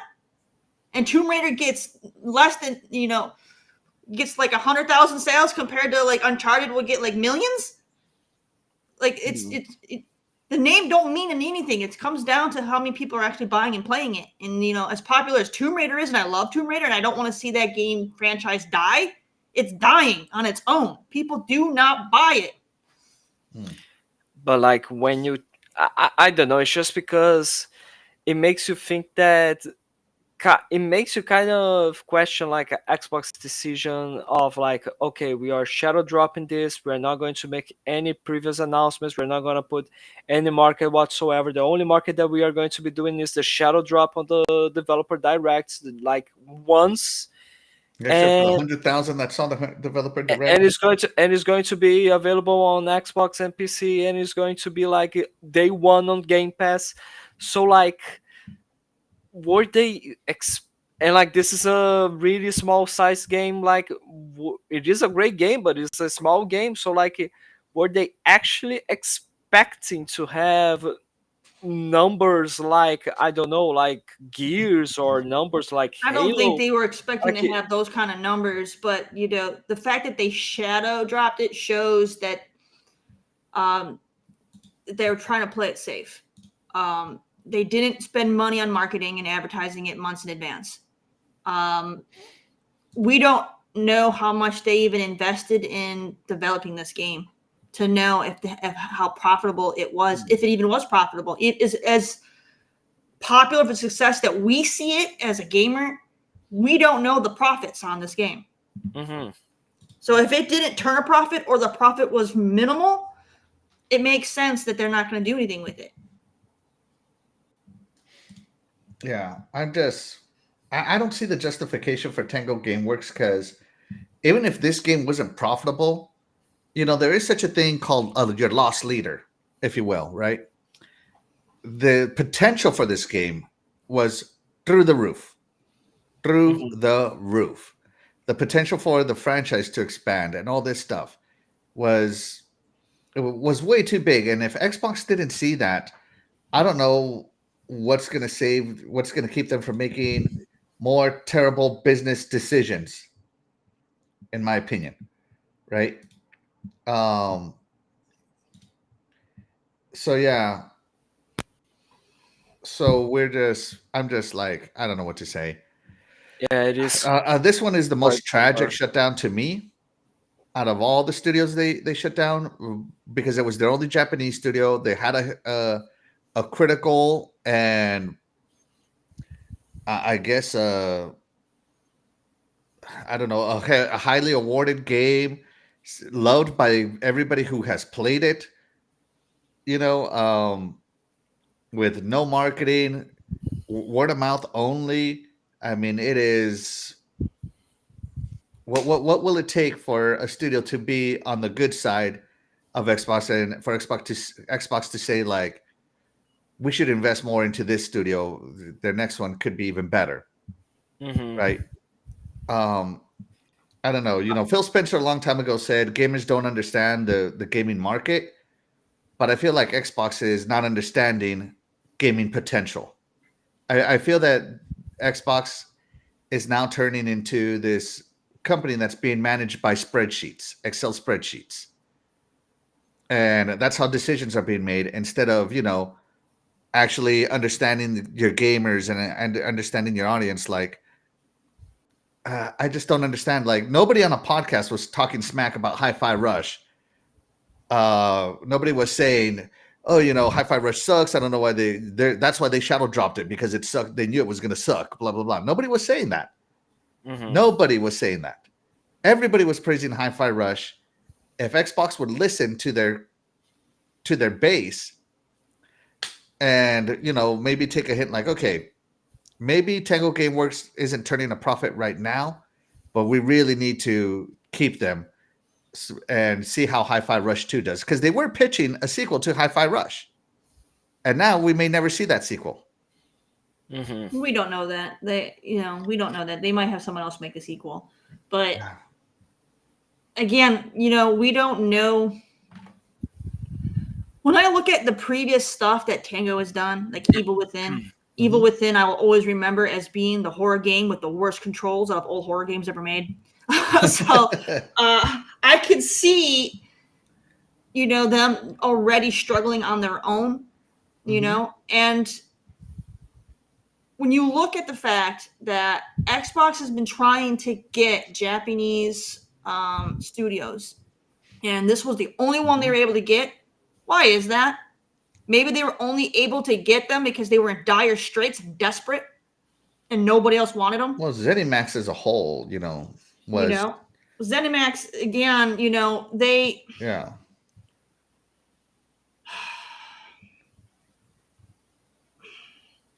I don't know what to even say about ZeniMax, but like I feel like when you look, it's just I feel like Tango is just one of those things that they had, but it wasn't that great. I feel like people tend to kind of feed into it to make it because they're fans of they might be a fan, and so they're gonna be a little bit more biased. But when I look at the quality of the games they've made prior to Hi-Fi, I feel like their games are lackluster. They're not high quality games. I mean, Evil Within is a good game, but you would think that they would have been able to have better controls. Like the controls are so bad. They're so bad. There's no reason for them to be that bad.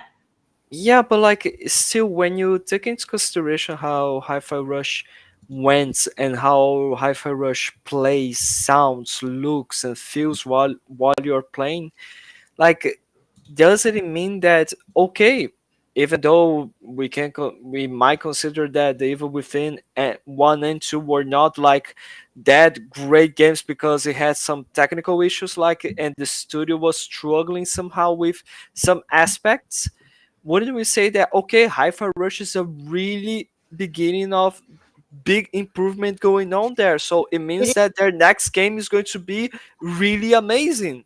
it is, but you also have to look at the genre. Rhythm games don't do well. They're not popular. This might be one of the best rhythm games made, but that genre as a whole sucks. People don't play them. So you mean, People who don't like rhythm games suck. Not our fault. Your rhythm this might sucks. be the fan favorite of rhythm games, but that's not going to really help them because when you look at people aren't buying rhythm games. They're buying games of a service and first-person shooters. They're not buying rhythm games. Yeah. So why wasn't this shut it down during development then? They've been Probably because it working was on almost this done. game. This It was might not have like been. what, It might a year have after been. they acquired them. We don't know what Maybe. the contracts were, so they might have been under a contractual agreement to get this game out. No, it's just because for what I know, like yeah, this game was being developed like before the Microsoft acquisition, and they've been working on it for what 4 years or something like that. Like it's just so bizarre because like the moment they got Hi-Fi Rush done, people were like, okay, um, Tango Gameworks can be is a studio that began by focusing only on survival horror games, and now we see that they can do other genres. Sure, they started with a rhythm game, of course, but they could do other stuff as well, like whatever their creativity makes them capable of, and like yeah, there was some really nice potential on the studio itself. So Yeah. Let me catch up with the chat, guys, before it gets too far. So Crazy Greek Dude says, "Rip Evil Within."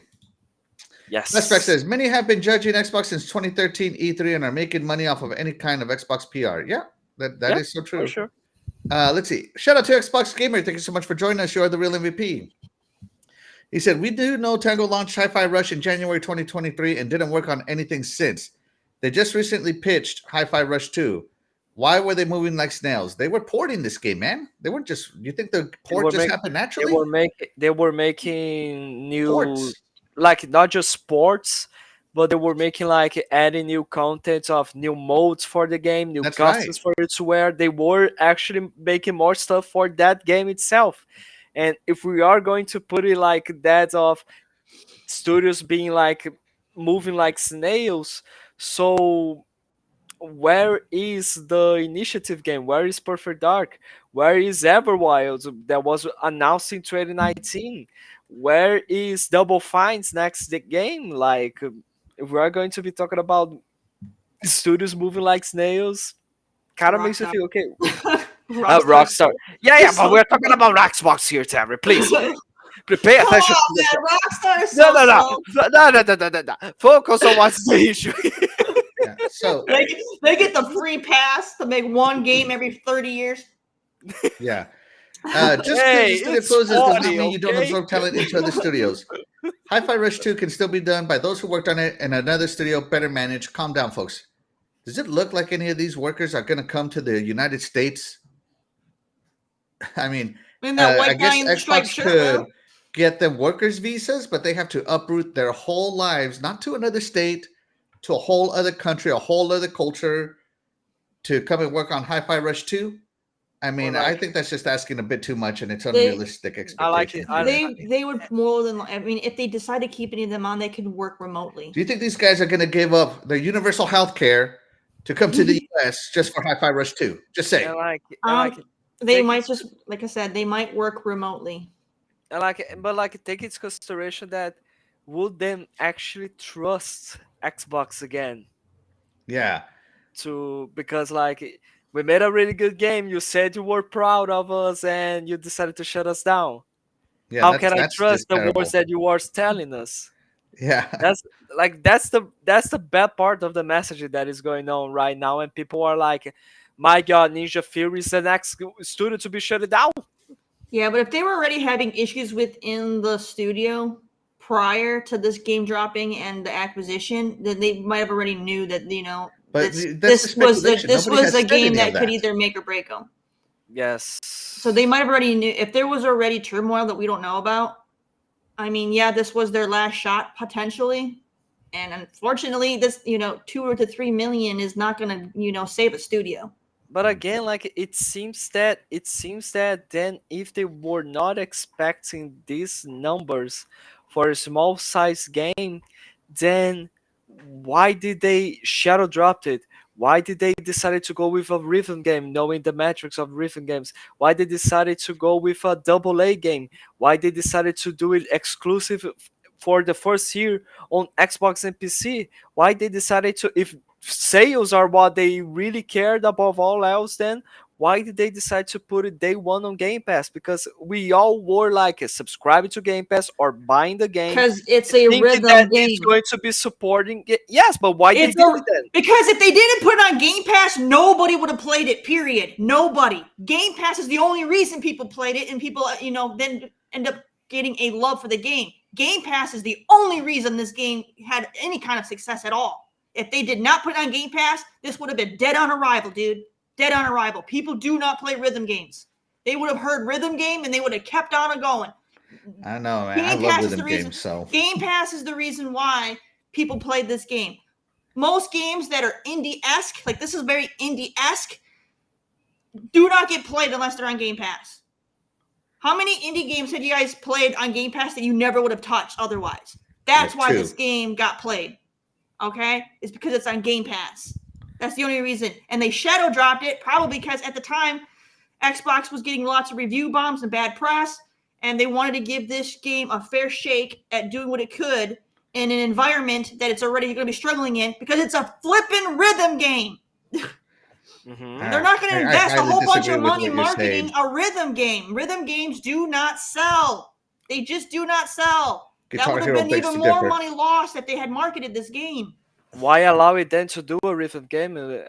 Because they were making it before they bought them. They already were making it, so they had to finish it because they probably had it in their contract. It's not like, hey, guess what, you guys, we're just going to let you make it because we're going to let you make it. No, they were making it, and now they got stuck with it. So like, okay, well, you had to make this project that we didn't okay, and by the contract terms, we have to release it. So we're just going to shadow drop it because this isn't anything we care about. I don't know. That whole, remember Phil Spencer said that studios have the freedom, creative freedom. So if they want to make a rhythm game, let them make the rhythm game. And there are rhythm gamers, just like there's horror gamers, just like there's indie gamers out there. There are many different type of gamers. Just three.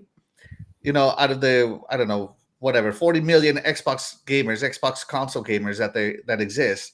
Mm-hmm. Not all 40 million are going to be into every game you're into. And we always praise the industry for being, what's the word I'm looking for having variety. So that way there is something for everybody to play. It's not the 90s where everything was a platformer and a beat 'em up. Right. So I don't know. It's the the amount fact of people, that it's a rhythm game might not be for the majority of gamers doesn't mean that it's not a good game and it shouldn't no, be it successful. doesn't mean it's not a good game, but there's no way for it to be a success if you're playing to the Guitar Hero minority. begs to differ. I don't know. That's If all you're I'm saying. playing to the minority, you're never going to be a success. You have to play to the majority. That's where the money is. And that's where the problem is that's where the spreadsheet management comes. They're reinvesting into these big old franchises that appeal to the majority of gamers instead of, franchises that will just appeal to every type of gamer. Like Pentiment, like I'm never going to play Pentiment. It's not my kind of game. But I'm not over here saying like, oh, they should shut down. I don't even know who made Pentiment. Whoever made it. Obsidian, right? And Obsidian, of course, didn't just make Pentiment. No, they have plenty of other games that outsold it's not like Pentiment Tango to keep them Gameworks going. only made Hi-Fi Rush. So it was just more to their portfolio, and it was like I said, it was a highly awarded game to their portfolio. But let's continue on with the chat here. Crazy Greek Dude said, if I won a BAFTA, I would call it quits. Highlighted my career, end on a great note. God damn. That'd be the smart way to do it, man. The game complainers, Picard could run Xbox better. Oh, Jesus Christ. Picard would put Xbox in a red shirt. That's all I'm saying. Let's see.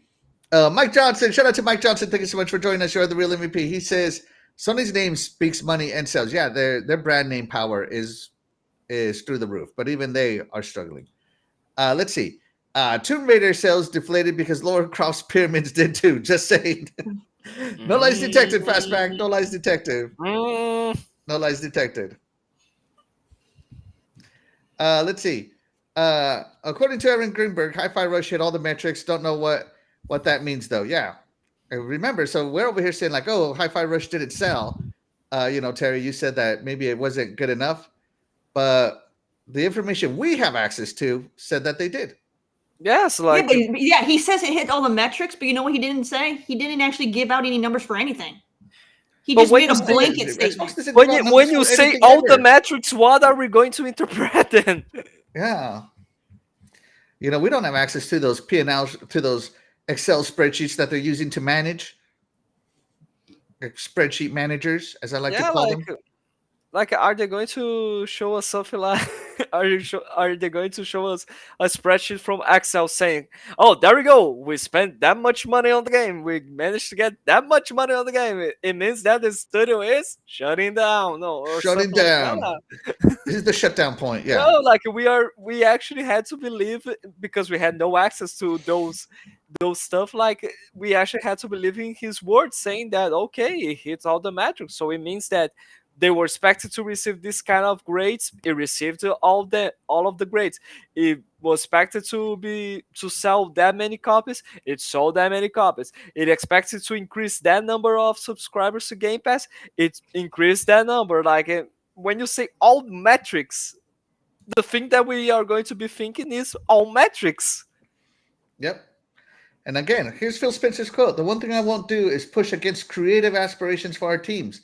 When a team like Rare wants to do Sea of Thieves, when a team like Obsidian wants to do Grounded, when a team like Tango wants to do Hi-Fi, when everybody thought they were probably doing The Evil Within 3, I want to give the teams the creative platform to go and push their ability to push their aspirations."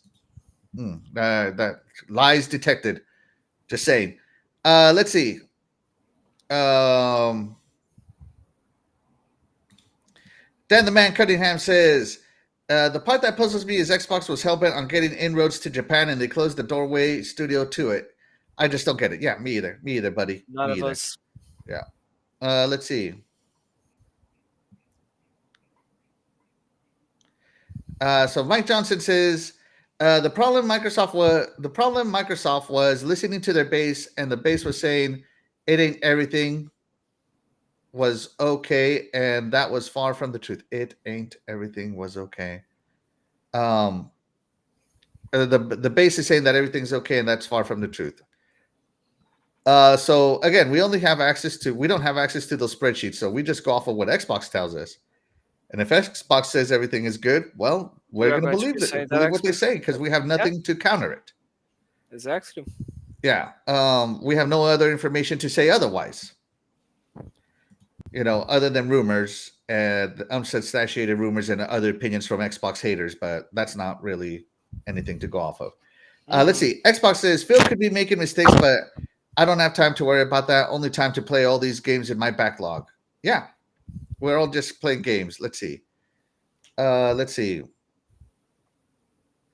Mike Johnson says Xbox fans never called Phil Spencer out for Microsoft out when they did wrong. Everything was okay, and this is why we're here. If you believe that we've never called out Microsoft or Phil Spencer, you're wrong. I mean, you're heavily wrong. I mean that of course there is people that are never going to be criticizing anything that Xbox does, the same way as there's going to be like people that are never going to criticize PlayStation for what they do. But yeah, if you say that everyone from Xbox is actually good, just accepting about everything, people that talk about Xbox like us. And if you think Terry has never called out BS, boy, I got news for you, man. Yeah, it's just one of those things. Like, let's see. If the gamers complain about how Phil runs Xbox for in control of Xbox would go bankrupt like Sega. Xbox is about to go third party like Sega. We talked about that fastback already. Let's see. Oh my God. Mike Clark says, yeah, Prey bored me to tears. Hi-Fi Rush was fantastic. Can we just agree that Xbox sucks? God damn. All right. Let's see.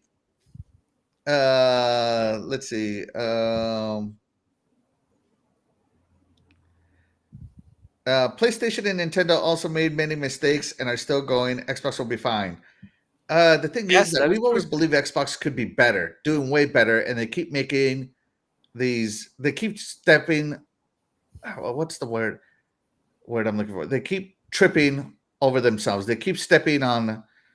They keep like sabotaging themselves. Is really what they're doing. In 2013, when they decided to focus on TV instead of games. That's them tripping on themselves, Mm-hmm.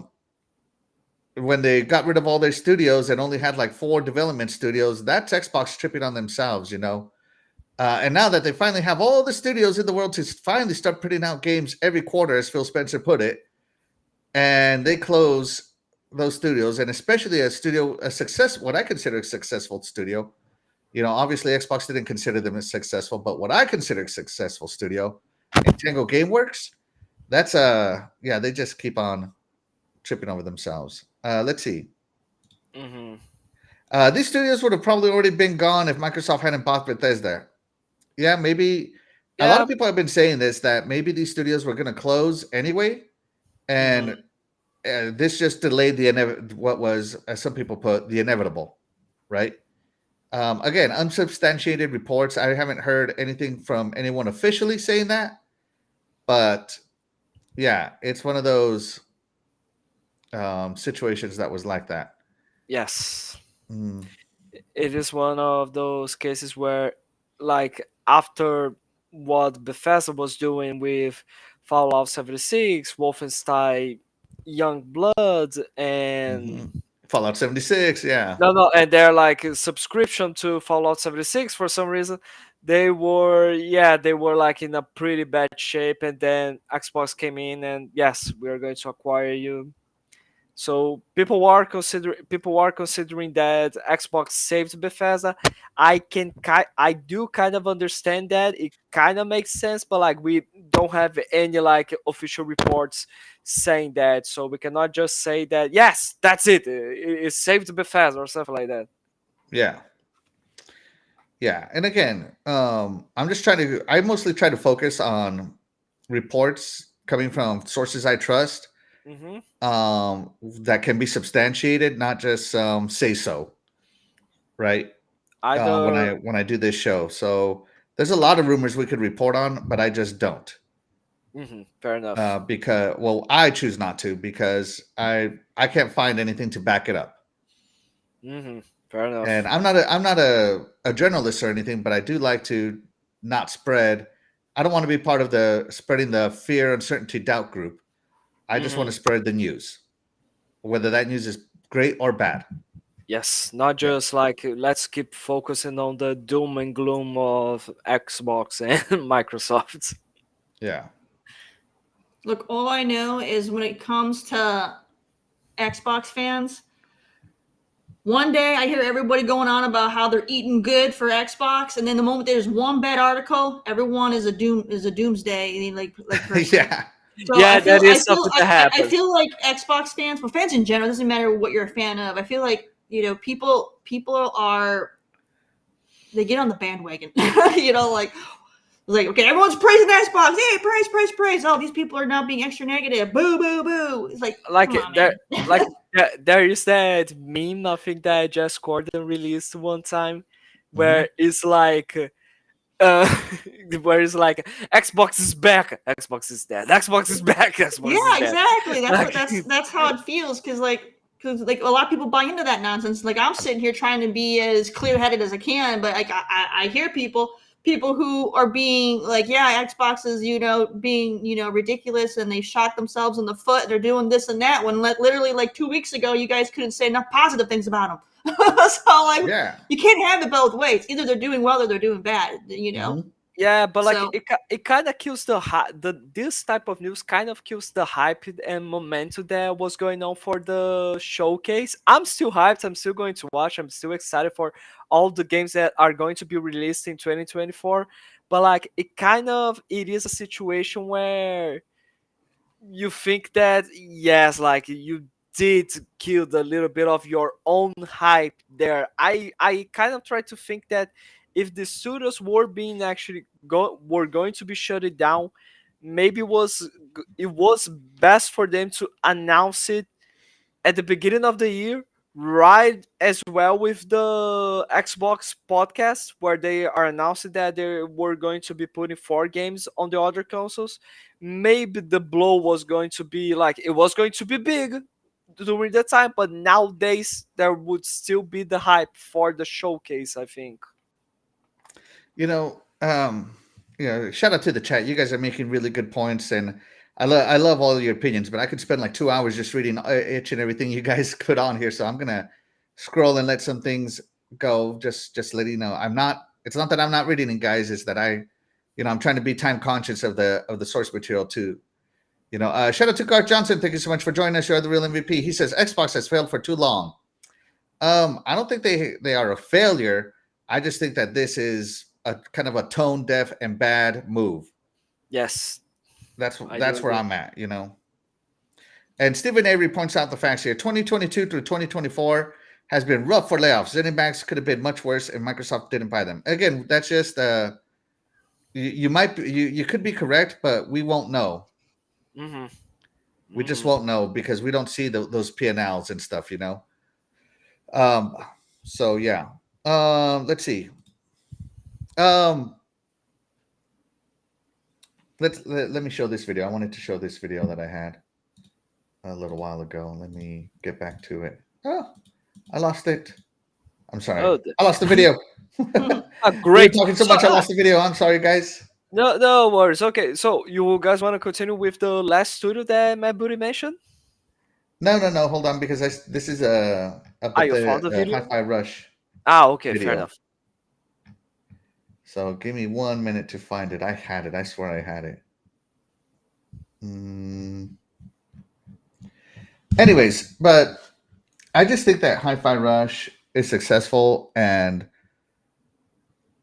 I just don't know what it will take for Xbox heads. Here it is, to pay attention. Here we go. So let me know if you guys can hear this. Developer Lionhead's. We acquired Lionhead in 2006, shut it down in 2016. A couple years later, we reflected back on that experience. What did we learn? How do we not repeat our same mistakes? You acquire a studio for what they're great at now, and your job is to help them accelerate how they do what they do, not them accelerate what you do. Developer Lionhead's. There you go. Straight from their mouths. So, I kind of want to ask the chat here. Do you guys think that Xbox has learned to not make that mistake again with these shutdowns? Well, and while the chat answers that question, we're going to move on to the last studio here. Roundhouse Games. Again, still on the Matt Booty email. The team at Roundhouse Games will be joining ZeniMax Online Studios. Roundhouse has played a key role in many of our recent game launches and bringing them to ZeniMax Online Studios to work on the Elder Scrolls Online will mean we can do even more to grow the world that millions of players call home. So this is, Roundhouse was a support studio, and now they're getting off the support studio and going to, direct. So this might be the only bit of good consolidation in this whole, bad 3 studios shutting down. This is the only one. Mm-hmm. Not just that, but also people Yeah. from Arcane Awesome, which are going to be working. Some people are going to be working on with other teams across their studios, but still, it's not like everyone from Arcane Awesome is gonna go to those other studios. Like, there's people who are going to be laid off. Hold on 1 second. Terry. I mean, I don't know. It's just when you look at the gaming industry, that for the job that you have, that there's no guarantee that after the project is done, or even if the project gets canceled, that you're still going to be with that studio. That you have to move around. You're not going to be, unless, I mean, there are exclusions to the rule, but most devs are not going to be at one studio for their whole career. And that going in, as soon as you finish getting your degree, that you're going to have to, travel and go to different studios. You're not going to be sitting at one studio your whole life. Okay. Just not how it works. So there's no reason why people should be making this assumption that people aren't going to, move, because that's what you do in that industry. You move. Yeah. I think this is, as I said, I don't see anything wrong with this move, consolidation. Making instead of having to, when you're going to go talk to about ZeniMax Online and the Elder Scrolls, instead of having to talk to 2 teams, now you're talking to 1 team. Good. It makes the management easier, in my opinion. I've done similar things at work. Our work has done similar things where they've consolidated things so that we have less meetings, so that we get to work a lot faster, a lot better, all that good stuff. I really don't see this as a negative anything from a worker standpoint or from management standpoint. It just kind of means that if Roundhouse Studios was working on something, on any games that they might be announcing in the future, they're not going to be working on that anymore. They're just going to be working on Elder Scrolls Online and whatever new IP that ZeniMax Online is working right now. They need one because they haven't dropped anything in a long time. Who? So ZeniMax Online. They just had Elder Scrolls Online. They just had are they Necron? working on Necron was huge. Well, for me, it was. I've never even heard of Necron, so Right? so What? like, No, Like, but like, Terry, is a necro, the next is a necro expansion one is that's coming this summer. yeah, they are working on expansions for Elder Scrolls Online, but like I think Terry's mentioning new games, not just yeah, expansions. we need. I'm not talking about Elder Scrolls Online. Yeah, that's what I'm saying. They don't have a new IP. All They they are do is Elder yeah, Scrolls Online, yeah, and like then ZeniMax Studios also has Wolfenstein. But like when you look at machine games. when you're thinking of ZeniMax, you think Elder Scrolls Online. Heck yeah. And I mean, they do a great job dropping more content for ESO, but Mhm. make something new. Why? I ESO's I- fantastic. yeah, Enjoyed by yeah. millions of players. You guys, literally, we're talking to not you guys, just but like messing with people in you. the chat. We're talking about studios, working at a snail pace. And we want more games. But then we have certain studios that are like the master of one. All Yeah, right. but like, So I mean, isn't ZeniMax Online working? Isn't there reports of ZeniMax Online working on a new game that is going to be multiplayer or something like that as well? I haven't heard anything. I haven't heard anything. All they do is If they have, is send me a link milk because more. I'd love to hear that. Like I think it was called Eastwood that shared that or something like that, but like I don't necessarily know. I think they are working on something, but like I'm not an insider, and what we need to go with what is effects that they are working on. The majority of their work is Elder Scrolls Online and their expansions, which are good expansions. There is tons of value, content, effort in it. Like Elder Scrolls Online is a really great MMO on consoles for sure. But like, yeah, I do agree with Terry that like this studio is only doing one thing. Yeah, so when you go to ZeniMax Online Studios website and you click on the tab for games, they just have Elder Scrolls Online. Heck yeah. It's the only one they need. Don't change it. Maybe Starfield Online is going to be coming too soon. Oh my I saw lord, that one no. too, so I'm just saying. Oh my lord.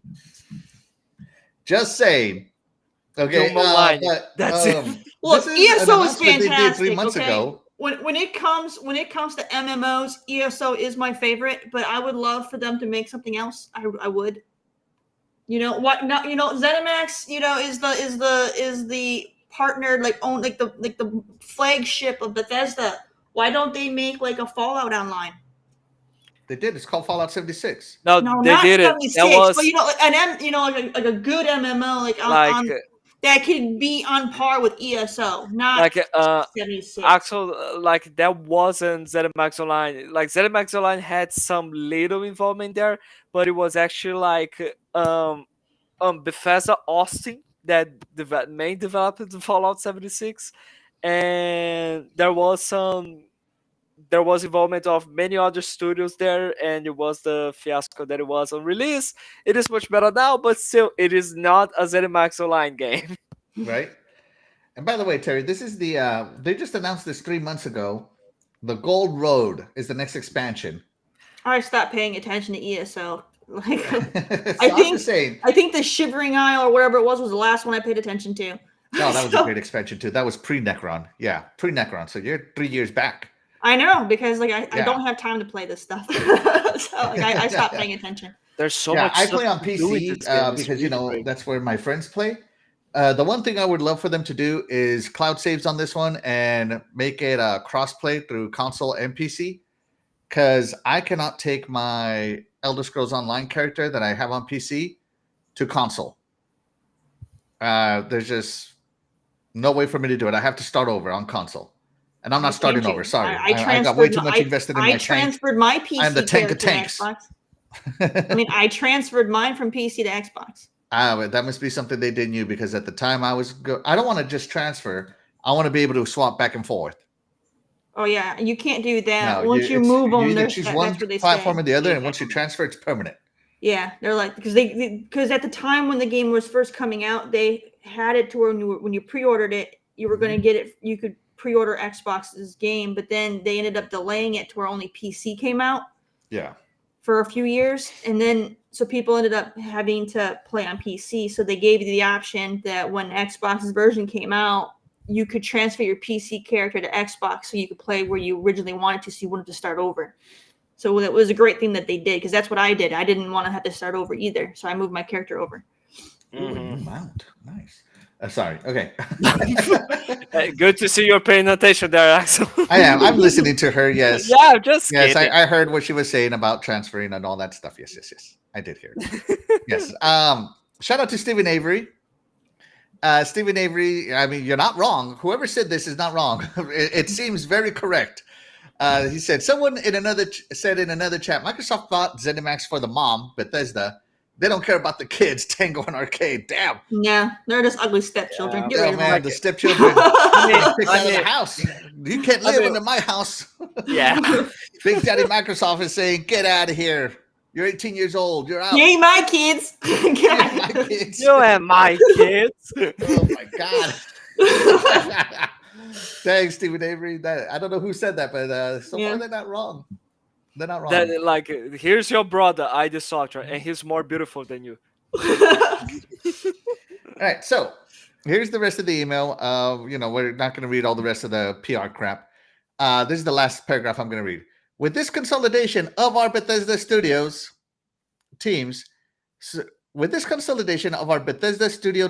so that we can invest more deeply in our portfolio of games and new IP, a small number of roles across select Bethesda publishing and corporate teams will also be eliminated. So they're not done cutting.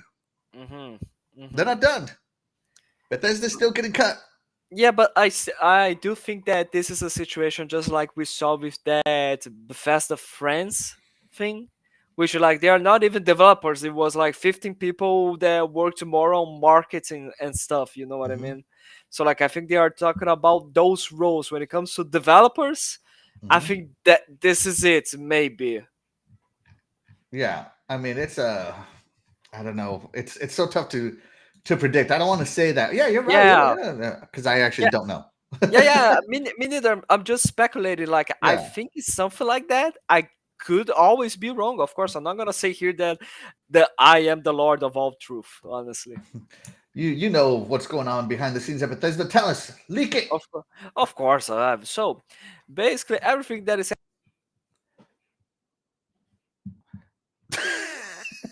Interesting. Wow. wow, so Couldn't have many said it words. any better. Couldn't have said it any better. So many words to be said here. Like God. All right. All right. So let's Do- move on. I think we've said everything we need to say about this. I don't agree with these shutdowns. Do I think some of them were kind of on their last leg? Yeah, I do.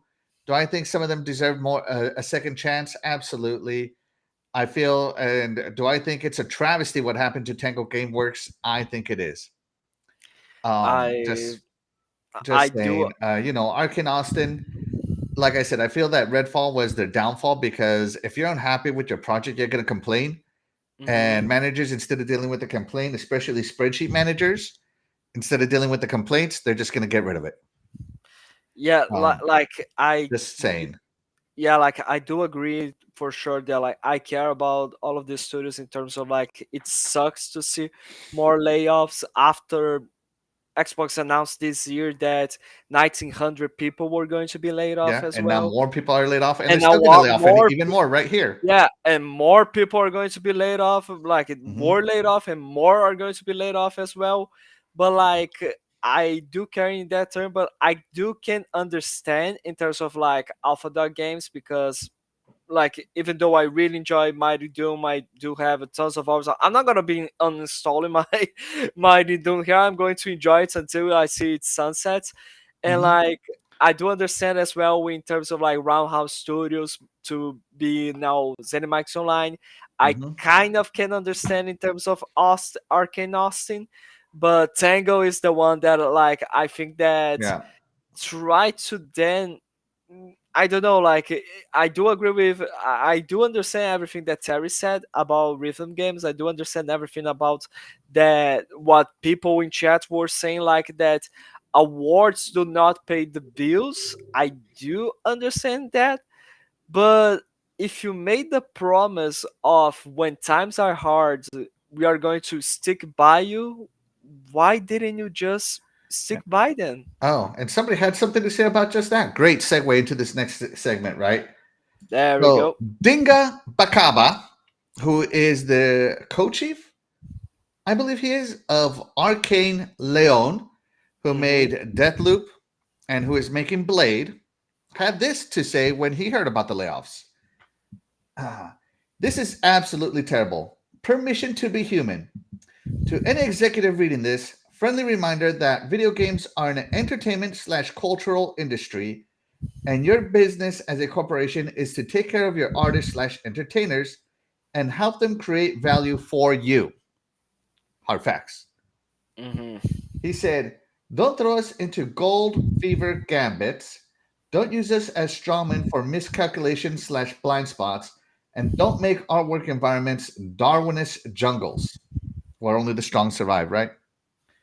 You say we make you proud when we make a good game. Make us proud when times get tough. Exactly as you were saying, Fabio. We know you can. We've seen it before. For now, great teams are sunsetting before our eyes again, and it is a gut stab. Leon is saved, but please be tactful and discerning about all this. Be respect affected folks' voice and leave it room to be heard. It's their story to tell, their feelings to express. Inside baseball, but if I read immersive sim curse from the community, especially from a fellow dev, I swear to whatever deity you worship, please let us talk about the real challenges instead of rehashing irrational anxieties of the past, which we do here, right? We're 2013 still hits, right? Even more inside baseball, but with a very wide range, as a wise and sorely missed man said, please stop. So really the first three are really where the meat is, and then he used some analogies. But I feel that these first three tweets are really where the meat is.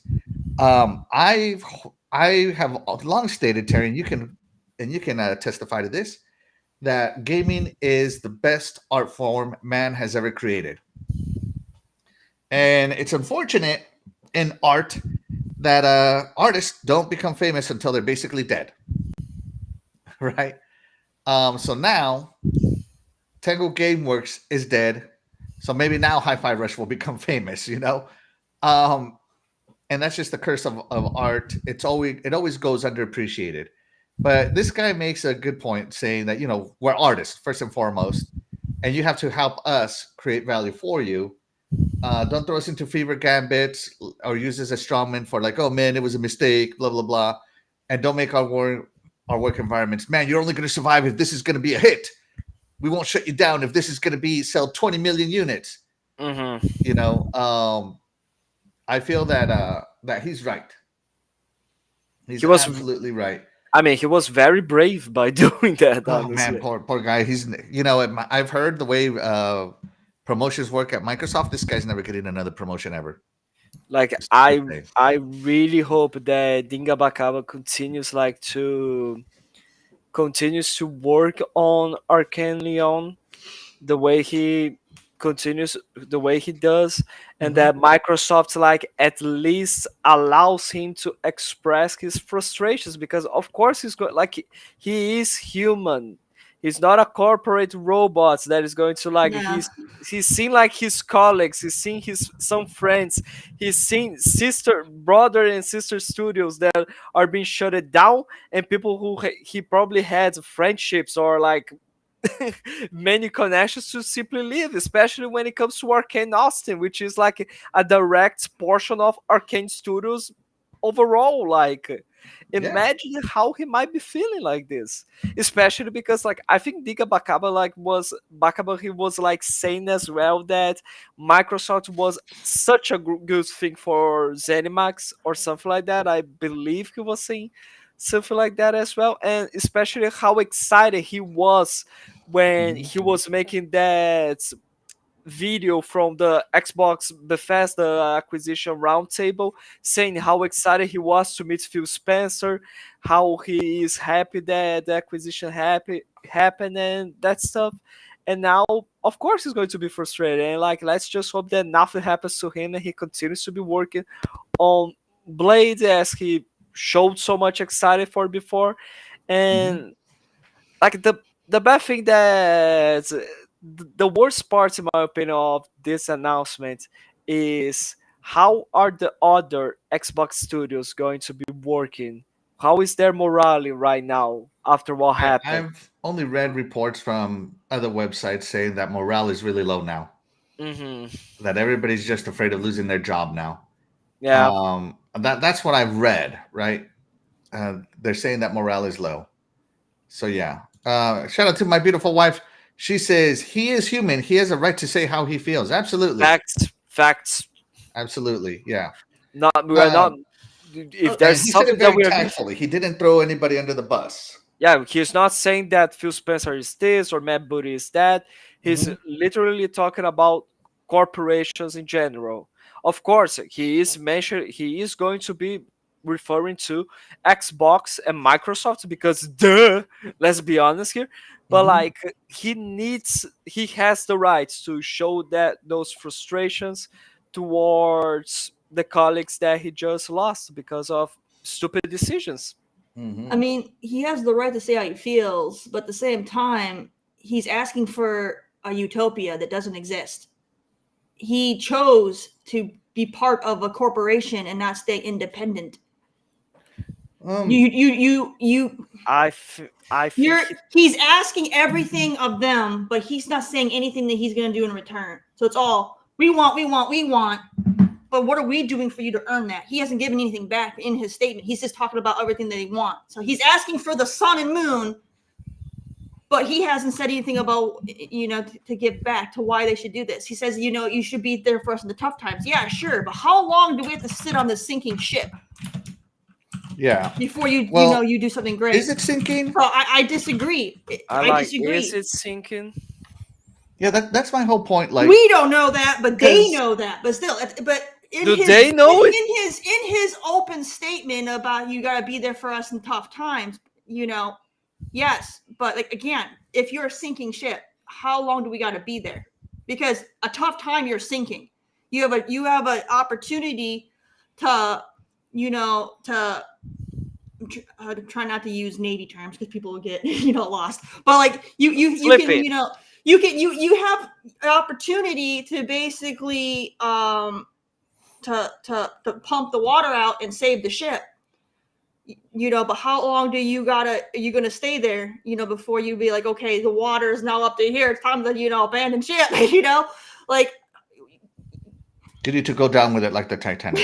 Every good captain would. So no corporation is going to go down with the ship. All right, they're going to cut them suckers loose. All right, sorry, we it's just there's merit to what he's saying, but at the same time you have to give it to get. You can't ask the world of the corporation to give you everything you freaking want when you're not delivering anything back. Yeah. As I've stated many times already through this conversation, the art takes time to make. You can't expect. I think now it used to be that games we would see a sequel to a game like within a year or two. Now I think for a small game we'll see a sequel quickly in 3 to 4 years. But like to see sequels nowadays, I mean, it takes an entire generation now. It takes 8 years. 6 to 8 years to It make does take a this long art form time. just It does. because So of how that- much it's that- grown. That's a lot of the corporations having faith in you and investing in you with nothing in return. So when it's time for you to ante up and freaking give back, you better give back because they just invested, a decade into you. They want to see something from that. And if you don't deliver, they have every reason to be like, okay, you guys suck. You guys just wasted, millions of dollars that we invested in you. We gave you a decade to get this done and you didn't deliver. All right. They have every reason to be upset with you. Yeah, and then I for you mean, to sit there and cry about it, like no. I see a point, You do especially with better. You Arcane got- Austin, because But- Redfall came out a year ago, and the Hero DLC still hasn't come out. Yeah, the offline mode still hasn't come out. That's I all. mean, That's all bad. But that's all bad. It looks bad to the higher when ups. you look But, at what Dinga had said, if you go further up, he further up, said artists. All right, your entertainment, your cultural, your artists. Hmm. Artists are the worst people to work with, hands down. I don't care. I worked with a lot of artists. They are complicated. They are entitled, and they're the worst people to work with. Okay, you can have And they could be a nice person when you know them on a personal level, but when it comes to business, artists are the worst people in the world to work with. All right, so you have to sit here and you can't be him trying to put blame on the corporations or doing this and this and that. How complicated are you making it for those corporations to try to help you out?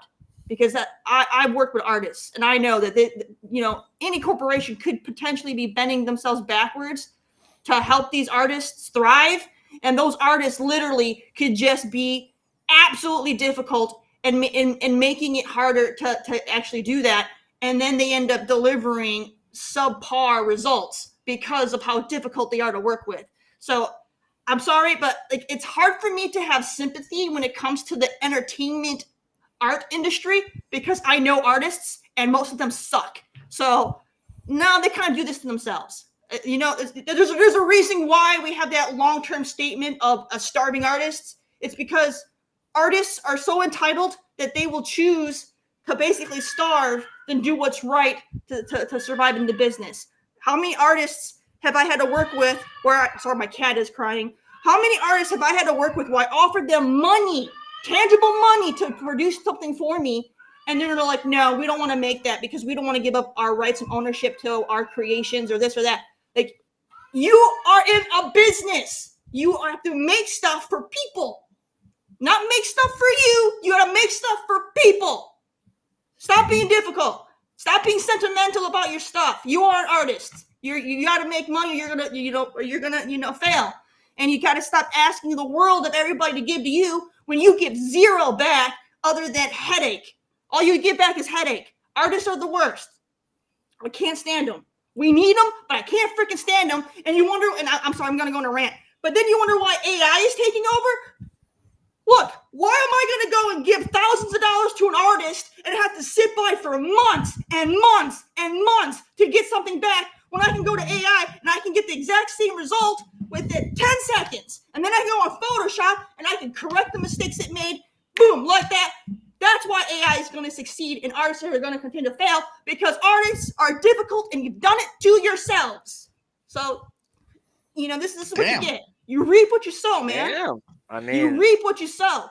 Dang, chat. Let us know how you feel, guys. Let us know how you feel.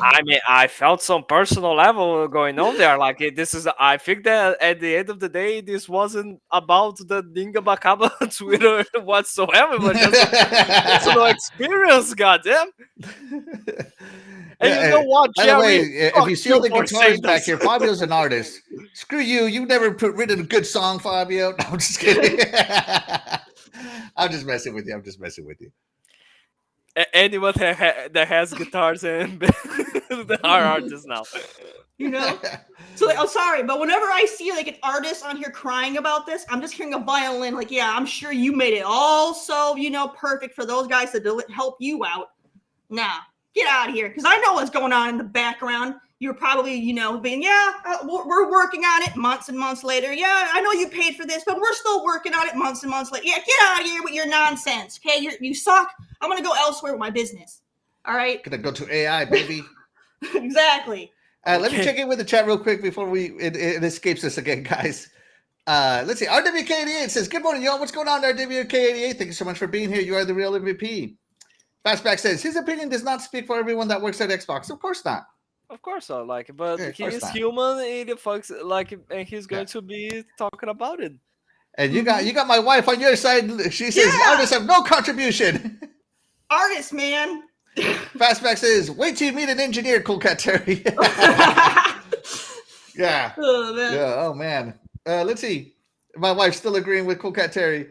Terry. Yeah. Shout out coolcatterri. The name in the air. Even her cat yelled her name in the back. Yes. Let's see. coolcatterri is making artists cry. I hear a baby. Yes. Yes. So get it, coolcatterri. That's what I'm talking about. Yeah. And Doggy Dog over here with the fist pounds. Hey, you can. Goddamn, Terry. I just thought it kind of funny because every time Fabio was like, "Yeah, he's only human," I'm like, "No, he's a flipping artist, man. He's not even human. I got no sympathy for artists. He's not even human. No, look, He's artists, look at this artist. are lower than human. Okay, you got the dirt, You got artists, and then you got animals, and then you got humans. Okay, they're lesser than a dog. Okay, that's how I see artists, man. Got the dirt. Okay. Let me At just check. least that dog is loyal, and I'll know I'll get some instant results and gratification from a dog. I won't get crap from an artist for years down the road, $1,000 later. Nope, screw that artist, man. Screw him. Let me just check real quickly. Like, what is he like? Is he an artist or he's an engineer? Because you might be really saying bad things about him right now, where he's not an artist. To Terry, right? Artists are like, it's the artist. Co-creative director. He's a co-creative director. There we go. Yeah. Terry's pecking order for artists. It's the artist, the dirt, the worms inside the dirt. Yeah. Terry's cat's poop. Pretty much, man. The cat, and then people. This is not even anymore about the the the Bethesda and Xbox. This is really personal so level experiences here. I've worked with so many artists, and I would say out of all the artists I've worked with, I probably maybe had 2 that actually were, good people that delivered on what they're supposed to do. But 99% of the artists I've worked with, waste of time. I have no respect for artists. None. Oh, man. I can't disagree with you, as it takes I am very, I have a tattoo, and I need it to be touched up. I need it to be touched up. And I go and I look at these tattoo artists, and they just want me to give them money and let them just fix my tattoo. And I'm like, no. I want you to draw what you're going to do to my tattoo. Oh my God. And they are against it. There are there are tattoo artists that are so egotistical that they literally won't even let you tell them what you want. You have to be like, yo, man, I know you're the greatest tattoo artist in the city. Give me an amazing tattoo. It has to be 100% a mystery tattoo, because I'm not allowed to give you any kind of ideas or critiques or criticisms. You're going to make me a tattoo that you want to make me. I can't stand that. No. Yeah, you're putting something on someone's body for the rest of their lives. They should have a say in what you're putting on it. I don't disagree with you, because like I said, to this day, I've been looking for tattoo artists for 5 years in this city, and none of them have met my standard. No, I won't let them put a needle to me. I'm very selective. Tattoo artists, you literally have really, really crappy artists. Yeah. Who think that they're great, and then you have tattoo artists that are great. They know they're great, and so they're gonna take advantage of you at every step they get. No. Artists, man. Artist. Lesser than dirt. No, I agree halfway with Terry and halfway with Dinga. And to Terry's point, Microsoft is there to make money. The spreadsheet has to make sense to them. It's not just about the art; it's also about the spreadsheet. As much as I hate spreadsheet managers, as I think they are the worst managers in my life, and no one will ever be able to convince me that a spreadsheet manager is a good manager. No one will ever convince me of that. I'm not going to say that the spreadsheets don't matter. Everything has to look good, or at least be on an upward trend, right? And maybe Xbox just didn't see any way that they could salvage what was going on.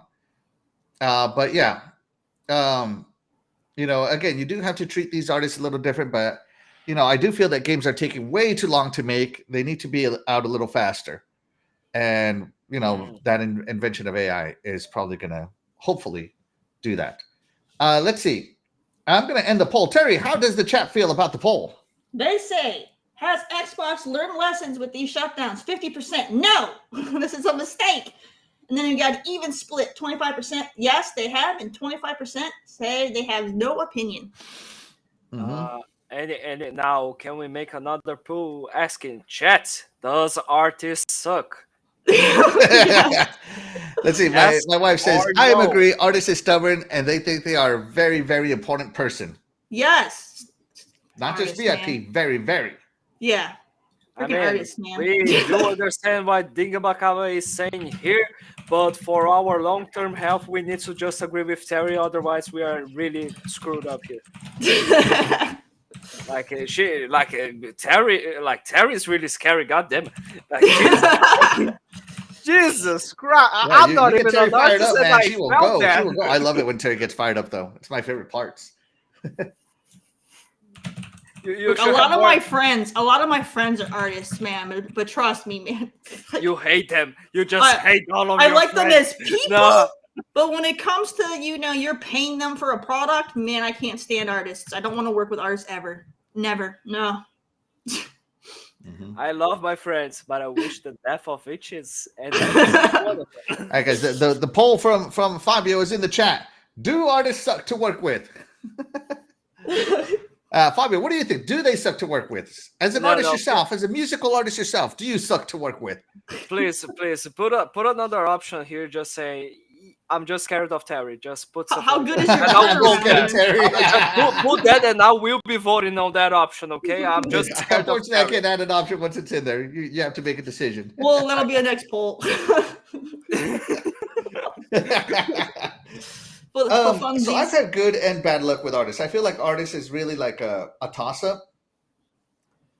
But when you have a big team of artists making something, especially, because all the art has to come together, right? For a video game to be good. Over me. Everything on the artistic front has to come together. And maybe on these teams, obviously on Redfall, it didn't come together.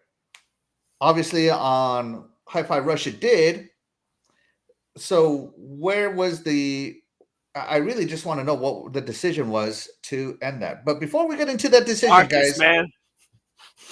Yeah, they were difficult and they deserved what they got. Before we get to that decision, we're going to do Terry's Indie Spotlight here in a minute. Let me see. The game complainer says, one guy came into my shop and wanted to paint a mural on one of my walls. I was polite and told him no, and he kept insistent. I finally took his card. The minute he left, I tossed it in the trash. So there you Good. go. You don't want that artist drama in your life. Good work, man. Pat yourself on the back for that one. You saved yourself so much headache and money. Good job. So basically, everything needs to be just stick figures. Just draw a stick figure, and that's it. If my 3-year-old can draw that, has been some of my reactions to some of this art I see in museums. Just saying. I'm just like imagine like the situation of like, Dad, I want to be an artist. No, you're not. Yeah, he was just starting out. I knew it was trouble. Yeah. Oh yeah, You don't want to be the experiment. Trust me.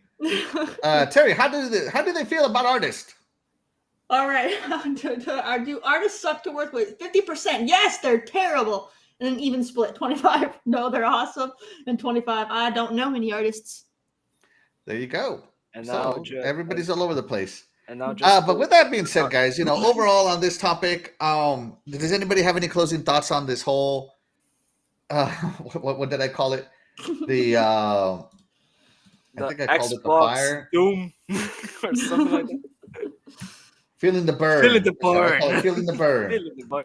I completely forgot about the controller. Jesus.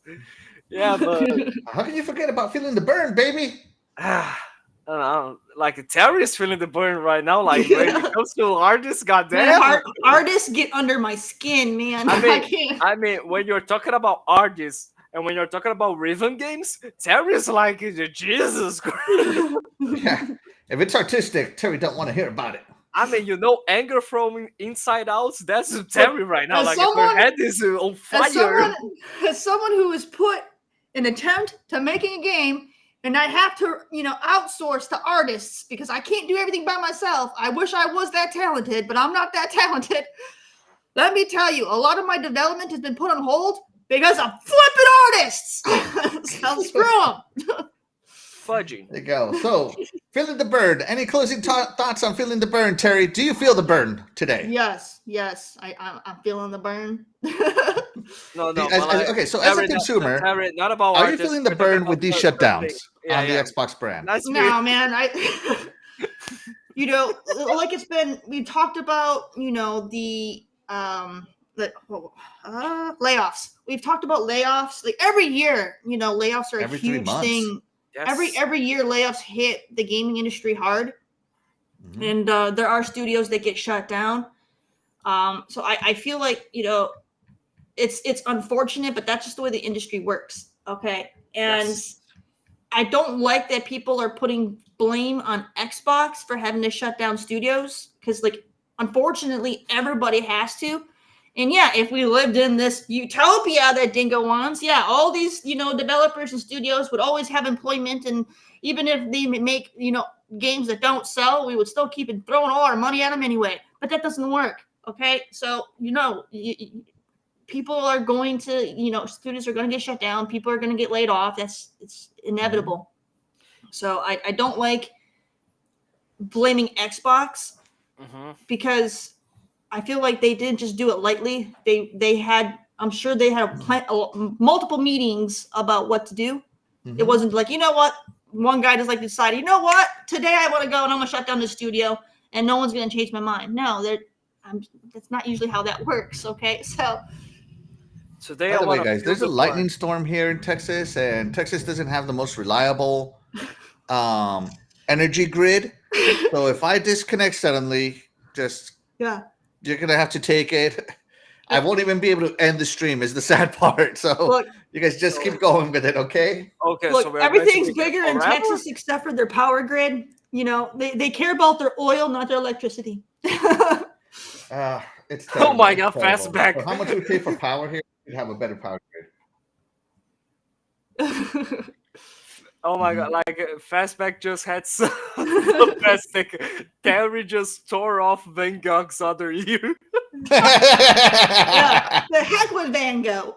I love Van Gogh. He's my favorite artist. Oh man. Too bad he's not able to listen to you. Dang. Yeah, no, Terry sometimes has hot takes that I don't agree with, and sometimes she has hot takes that I do agree with. But yeah. Cool Cat raised up a storm with the rat. I know you made. Look what you did to the Lord. He's now thunderstorming on my podcast. He's literally giving me percussion, so I appreciate it. But like he is an efficient artist. Give In him the drum 7 roll. days he made them. The drum roll, please. Thank you, Lord. Yeah. So, let me. So it's time for Terry's Indie Spotlight, real quick. Or Terry, do you have to go to your mom's? I don't know. My mom is in Wisconsin. I'm not going there. I'm doing a live stream. Oh, So well, I'm yeah. good. Hey, Mom, you can join the podcast. Just saying. She watches it. She watches it. Let's get Terry's Indie Spotlight going. If your mother's an artist.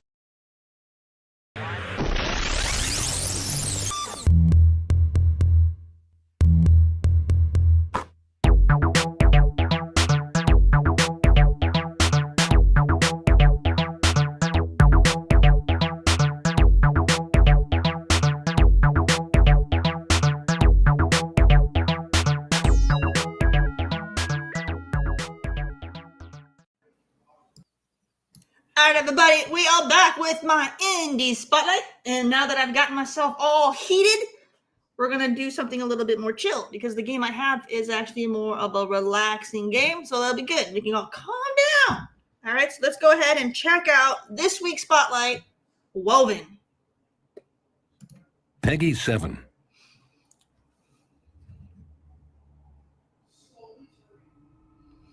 A knitted world, where woolen creatures once lived in peace, is invaded by the rattling sound of machines.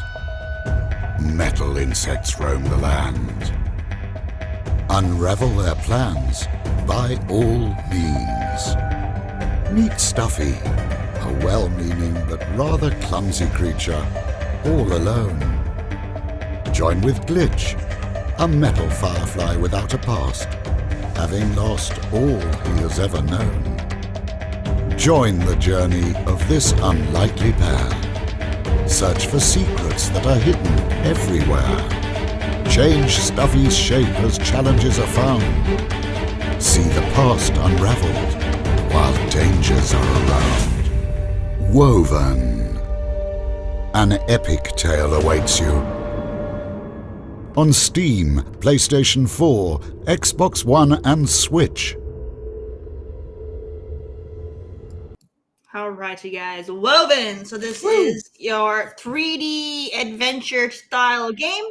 Whoop, hold on. I have autoplay and I start blasting in my ear. All right, so your 3D platform adventure style game. You get to play as Stuffy, as you saw. He's a little stuffed elephant, super cute, and he has a little metal firefly little companion who has lost all his memories. So what do?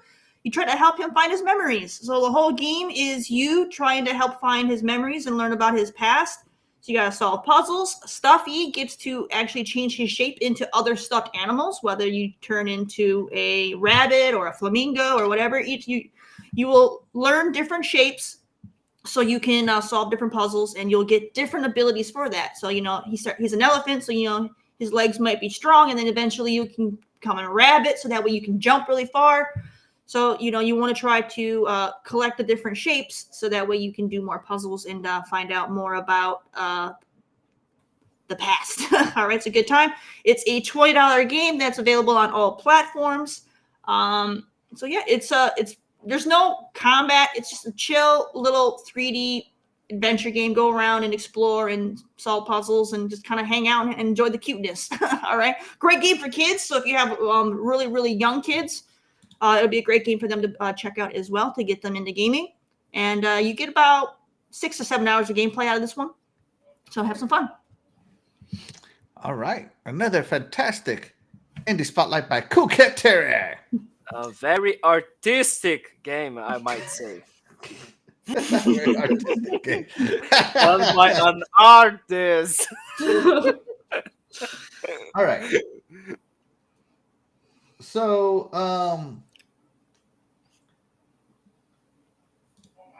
give me 1 second. I'm trying to find the right timestamp. I think this is it. Okay.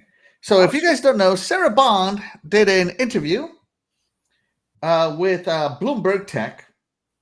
And so we're going to play the part of the interview that I want to talk about, having to do mostly with why they shut down Tango Gameworks. So here we go, straight from the president of Xbox's mouth, trying to justify the shutdown of Tango Gameworks in specific. Now, she did talk about a lot of other stuff. We'll get into it. But this is the part I want to focus on, because this is kind of the whole feeling the burn. Sticking with the theme, feel the burn. Here we go. So I'm gonna let this play, and then I'm gonna bring up the stuff later. All right, here we go. Let me know if you guys can hear it. We can do to help them All through good. this hard transition. I think one of the things that was most upsetting both to Xbox gamers and to employees is that, one of the shuttered studios in particular just created a hit game, did really well on Game Pass in terms of engagement, and won a ton of awards. Shouldn't succeeding in that way ensure the future of a studio? Here we go. One of the things I really love about the games industry is it's a creative art form. And it means that the situation and what success is for each game and studio is also really unique. Like, there's no one size fits all to it for us. And so we look at each studio, each game team, and we look at a whole variety of factors when we're faced with sort of making decisions and trade-offs like that. But it all comes back to our long-term commitment to the games we create, the devices we build, the services, and ensuring that we're setting ourselves up to be able to deliver on those promises. Talking. Okay, so I'm going to stop it there. So,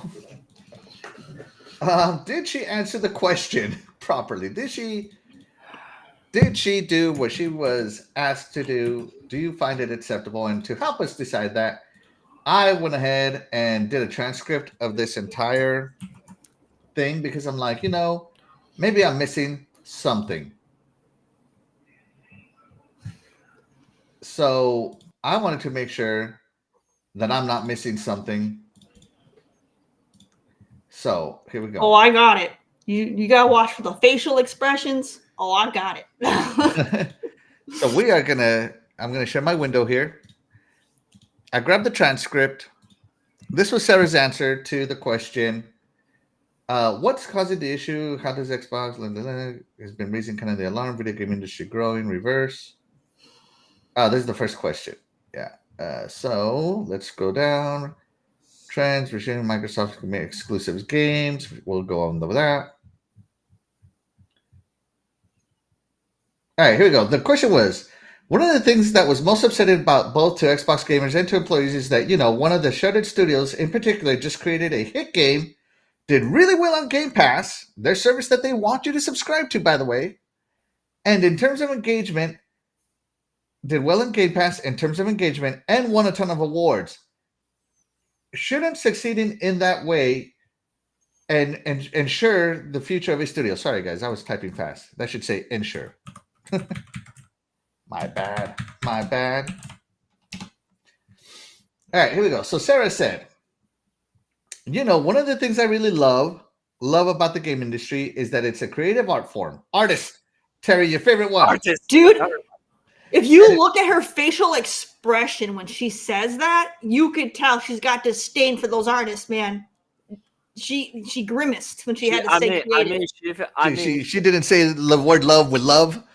No, she even starts the game industry, but when she mentioned the creative aspect, her facial expression changed. So she's got some difficult artists she's dealing with, man. She even starts the answer with a side by doing side, like she's. She did. Yeah, I saw that. I noticed that too. Yeah.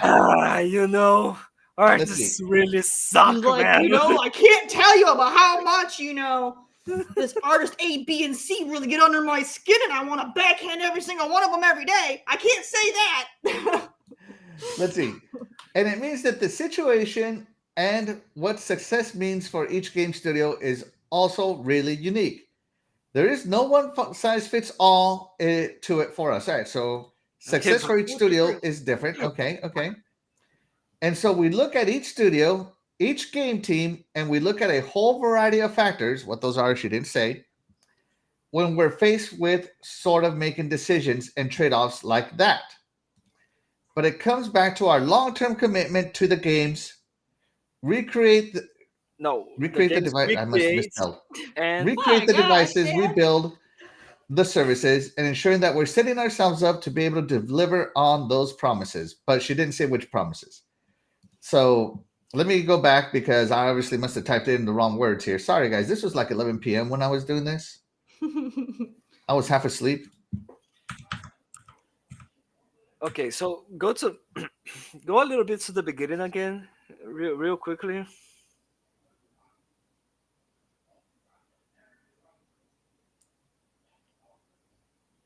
Yeah, I was right. She did say recreate. Must have been the most spoken word. Okay, fair enough. Okay, I was right. Okay. Go a little bit to the beginning again, just real quickly. Okay, first of all, you need to put their side, really long side there. Oh, you want me to go back to Sarah Bond? Yeah, Sarah Bond, like big long side, and one of. You could tell she didn't want to have to deal with this question. She knew she was going to have to answer this question, and she wasn't looking forward to it. So when it was the question came up, she was like, "Oh, here we go." Yeah, of course. And like, okay, hold on. Well, look at her expression. All right, here we go. So here we go. All right, hold on. Shouldn't succeeding in that way ensure the future of a studio? One of the things. Sorry. coolcatterri, you're a lady.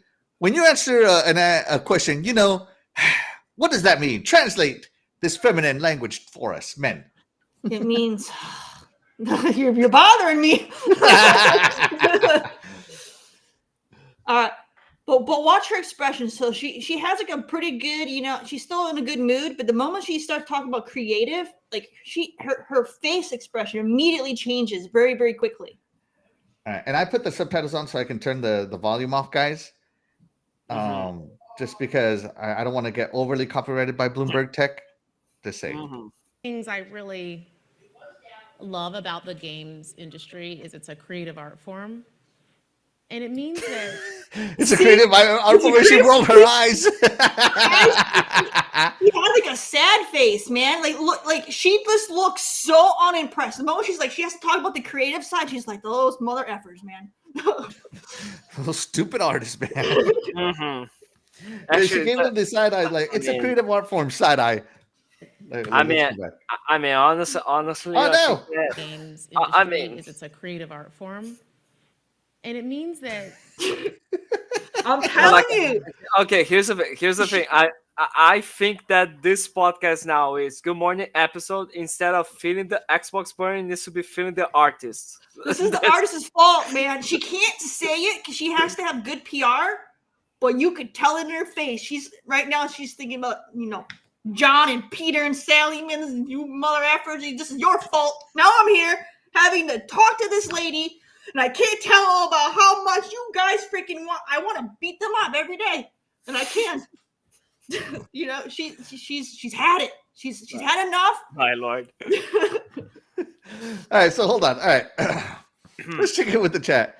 Fastback says, Sarah Bond is my president. I don't care what Axel says. She's still the president. What do y'all want Sarah to say? She can't reveal a lot of what's happened or happening. We have a June showcase coming. Soon that will reveal more from studios still around. Yeah, yes. My wife is laughing at what you were saying. Yeah. With the side. She can't flat out say Fastback says that the side means they are just friends. What is the artists? My wife says it means I'm fed up with. Yep. Jason Max says, just remember, Xbox is still number one. They absolutely are. Let's see. It means you're about to get the wrath. Oh, they did get the wrath. Yes. The layoff wrath. Let's see. I think that we can say this about every executive over at Xbox.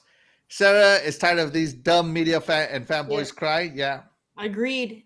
Body language says it all. You could tell she's not in the mood. She doesn't want to have to talk about this. She knows. Because it was already a pretty tough decision to be made, and like we are going to postpone this more and more. Like we're kicking the dead cats here. Like, can we please stop? But she like her whole expression, like when she first started talking, she tried to be looking happy. But she just immediately goes to depressed and fed up instantly, and she's trying her best. She was uncomfortable. Her body language was very uncomfortable during this one. Yeah, she's trying her best to give you PR speak because she can't say the real reason, and that's because it's the artist. That's the reason. Mm-hmm. Doggy Dog says you can't spell fart without art. Stephen Avery, shout out to say he says Sarah Bond can cry on my shoulder. Well, love it. No, love but it. I don't know if you can afford each tier. Each tier is going to cost you, buddy. Okay, but like from what she answered, what does everyone think? Like the actual answer. Do you think she gave a good enough explanation as to why Tango GameWorks was justifiably shut down? Yeah, she gave a generic answer. Yes. But she kind of has to. She can't flat out say, yeah, we shut them down because they stole our money and they did this or they did that. She can't say any of that stuff. Yeah, for sure. Yeah, so she has to keep it like this about how we had to analyze the different studios and the different individual teams, and we had to make a decision. And that's what they did. She says, and we look at a variety of factors, but she didn't describe a single factor. And trade-offs, obviously. So they did consider it like, what if we keep them? If we lay them off, what is the fallback on that? And she goes, but it all comes back to our long-term commitment to games, recreate the devices, we build the services. I have no idea what she meant. I think there was a pause, recreate, and then she stopped. She said, the devices we build and the services, and ensuring that we're setting ourselves up to be able to deliver on those promises. Which promises? To deliver commitment to games, create build the devices we build, the services, and ensuring that we're setting ourselves up to be able to deliver on those promises. That was very hard to transcribe. So this whole answer, especially at the end, falls apart. I think we need to look forward up here. Yeah, the ending is just that generic phrase that Phil always says. Like that's like Phil's go-to line that he says all the time, and she just ad-libbed that in there.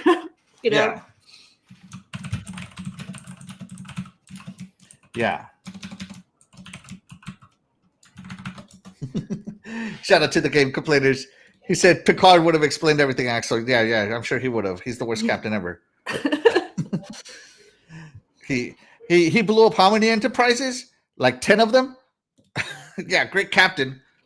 Abandoned ship. I'm blowing it up. Abandoned ship. I'm blowing it up. Yeah, no. So that was one of the questions. So I don't think she did a really great job at answering this question. But that is the negative part, the fire part, and that is the last part of the fire.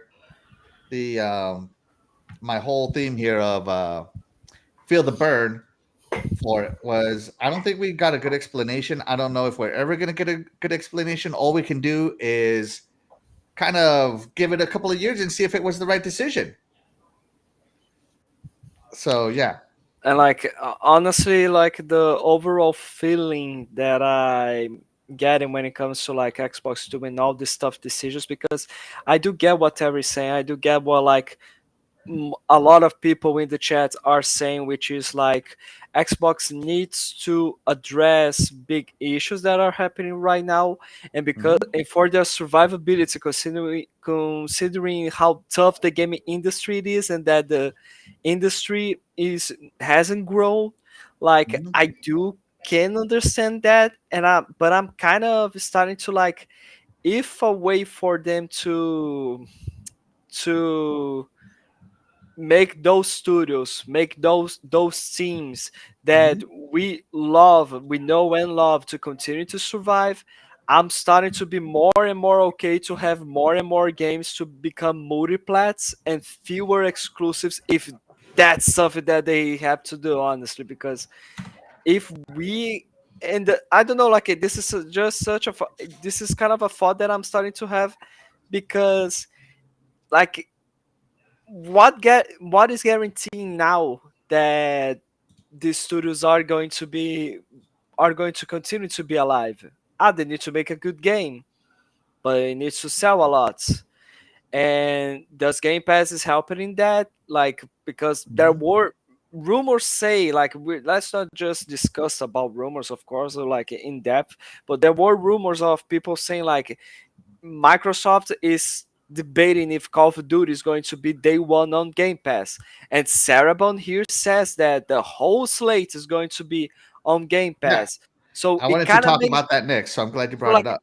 it kind of makes you think like, okay, so is Game Pass a problem or not? Because you're the one who has there's like promoted the subscription service for years. You're the one that's been saying how good the service it is. We know the amazing value that it is, and we all love it. But like, if you're not going to put Call of Duty there, there's going to be, this is going to be like a disaster, in my opinion. It's really going to be tough for defense to continue to be there.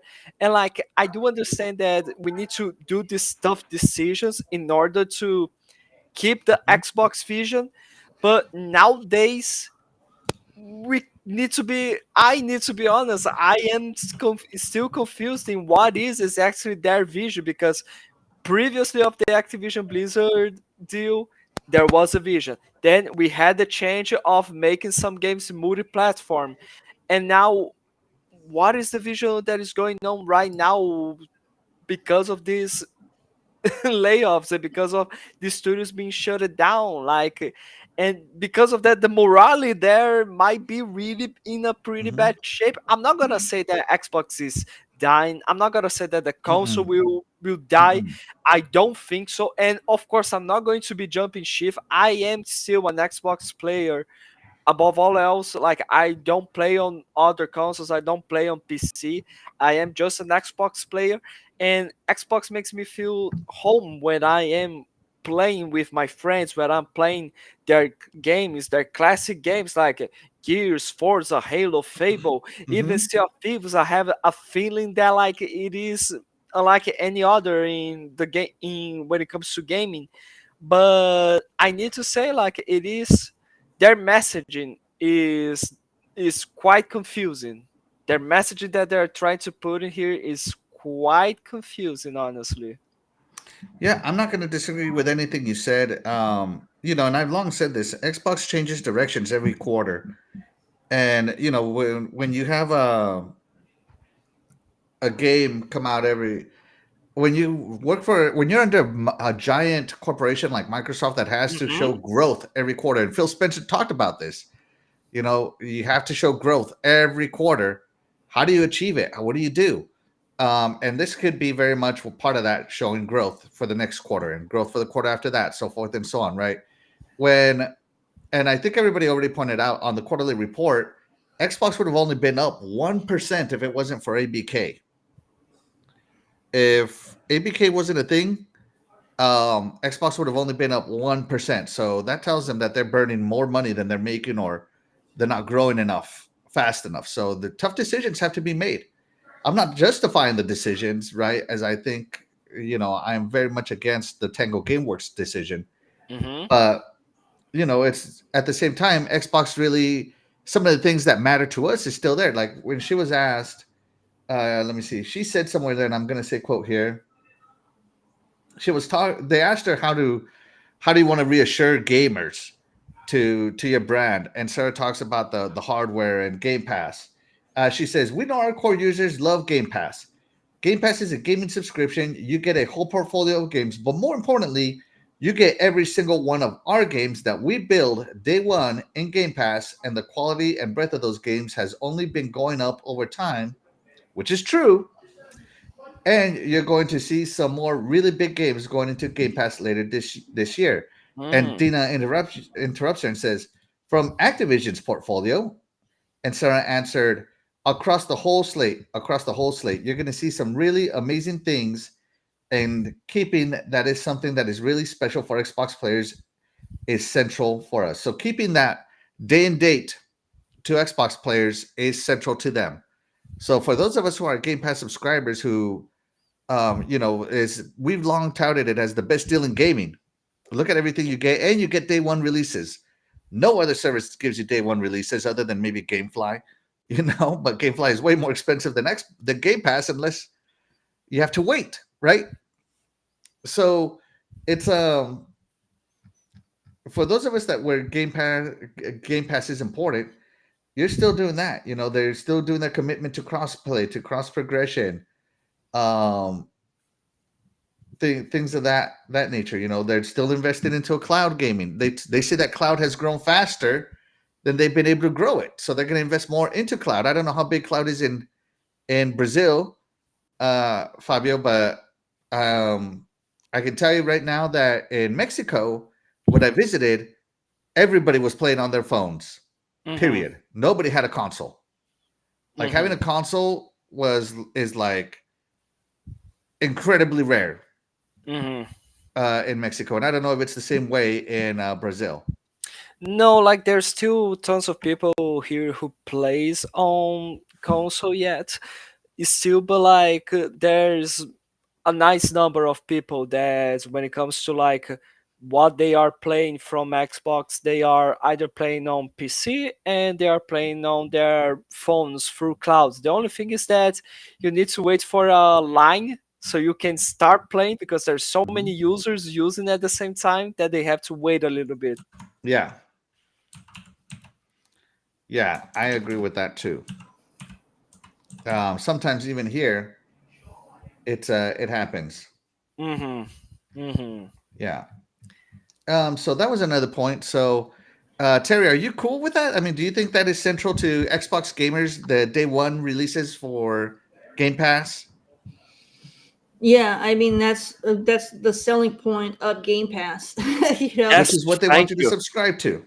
Thank you. So like, there's a lot of games I want to get, and even if Game Pass didn't exist, I would have bought them. But the reason why I have Game Pass is because now those games I wanted, I can still get, and I don't have to shell out hundreds of dollars every month to get all the games. I can, pick and choose now, and I can still enjoy the games I want to enjoy, and without having to pay full price on release day. I can wait and then, play it and then buy it on sale later. Yes. Which is nice. Yeah, I would say that I play more games now than I ever have because of Game Pass. and it's because the games that are on Game Pass, I can enjoy them on subscription, but I'm also buying games that aren't on Game Pass because, well, they're not on there at the time. There's been many games that I bought, and then eventually they come to Game Pass, and I feel zero regrets because I buy my games that I want to buy. Right, like a game doesn't need to be on Game Pass for me to be interested and buy it. Mm-hmm. A huge plus to me if it is, because then it allows me to reinvest my money. Like I buy more collector's editions now because I'm saving so much money. So yeah, I feel that Game Pass is still a fantastic selling point, and I'm glad that the rumors were starting to swirl around that Call of Duty might skip Game Pass. Call of Duty won't come to Game Pass. Blah blah blah. And Sarah just said across the whole slate. But so far the only ABK game to be on Game Pass has been Diablo. Just throwing that out there. They need to do something, and maybe they're waiting to June to do something, but they need to do something. Yeah, I do think that in June there's going to be they are going to make a big announcement saying that a nice number of Activision Blizzard games are going to be on Game Pass. Now, if they are going to, in the June showcase, announce that Call of Duty is going to be day one there, we probably will have to be checking on the Call of Duty Direct that they're going to be shown. The redacted thing that makes no sense to be redacted because everyone recognizes that that is Call of Duty, honestly. But yeah, so far, what we can work with is the official things that come out of their own mouths. And the president of Xbox is saying that the whole slate is going to be there on Game Pass and it's going to be day one. So we need to believe in that until we are proven wrong. Mm-hmm. The same way as, for example, I'm not gonna be here let's bash on Sony or something like that. Mm-hmm. Not at all. But for example, take into consideration the team behind Ghost of Tsushima. After what happened to that Helldivers PSN account fiasco, they said you will not have to do a PSN account to play the campaign of Ghost of Tsushima, and people were believing in that. Of course, the studio said something, it is an official thing, and people are going to believe it until they're proven wrong. Because at the end of the day, they did what? You will have to have a PSN account, and if you don't have the PSN network on your country, suck it up, princess. You're not gonna play it. You're not a PSN core gamer. It is But Xbox. Sorry. I feel that I'm gonna read Fastback real quick. Fastback says the console market is still around 500 million. Yes, mobile PC are bigger, but you can't abandon the console. Game Pass is the best value for me, and I do play more games because of it. Absolutely, and they're not going to. Although she did say that future hardware will be for the hardware enthusiast.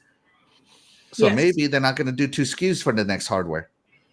And I did read an article the other day that Xbox is launching an official Xbox store on Android and Apple devices. So you'll be able to start. That was the next point I wanted to talk about. So mobile about further growth, and one of the key focus areas for Xbox in terms of growth, and this was also one of the key bets in the Activision acquisition, was with mobile. Mm-hmm. What is the plan, Xbox? Yes. What is the Xbox plan for future mobile gaming, and when can we finally see it? And Sarah said a bunch of stuff. Blah, blah, blah. We felt strongly. Blah, blah, blah. Sorry, I'm reading.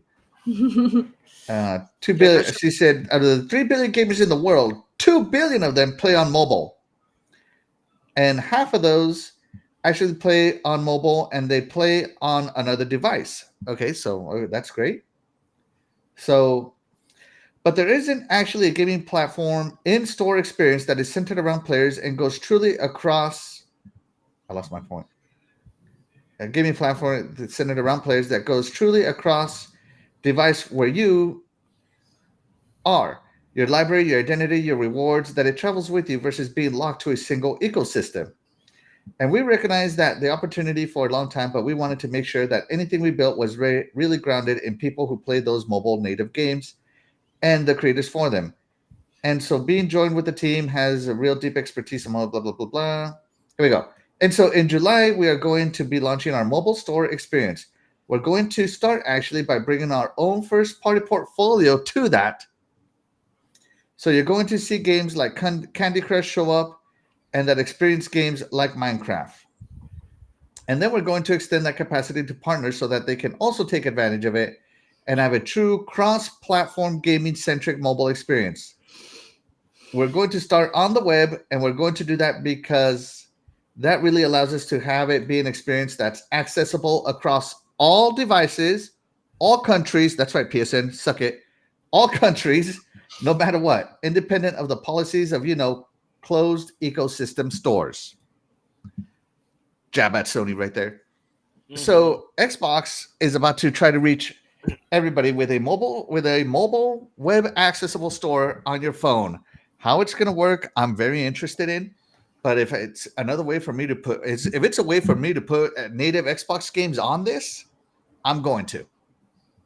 Just saying, I'm going to, just because as much as I love cloud gaming, nothing beats native. Nothing Just beats throwing it native. out there, right? That's true.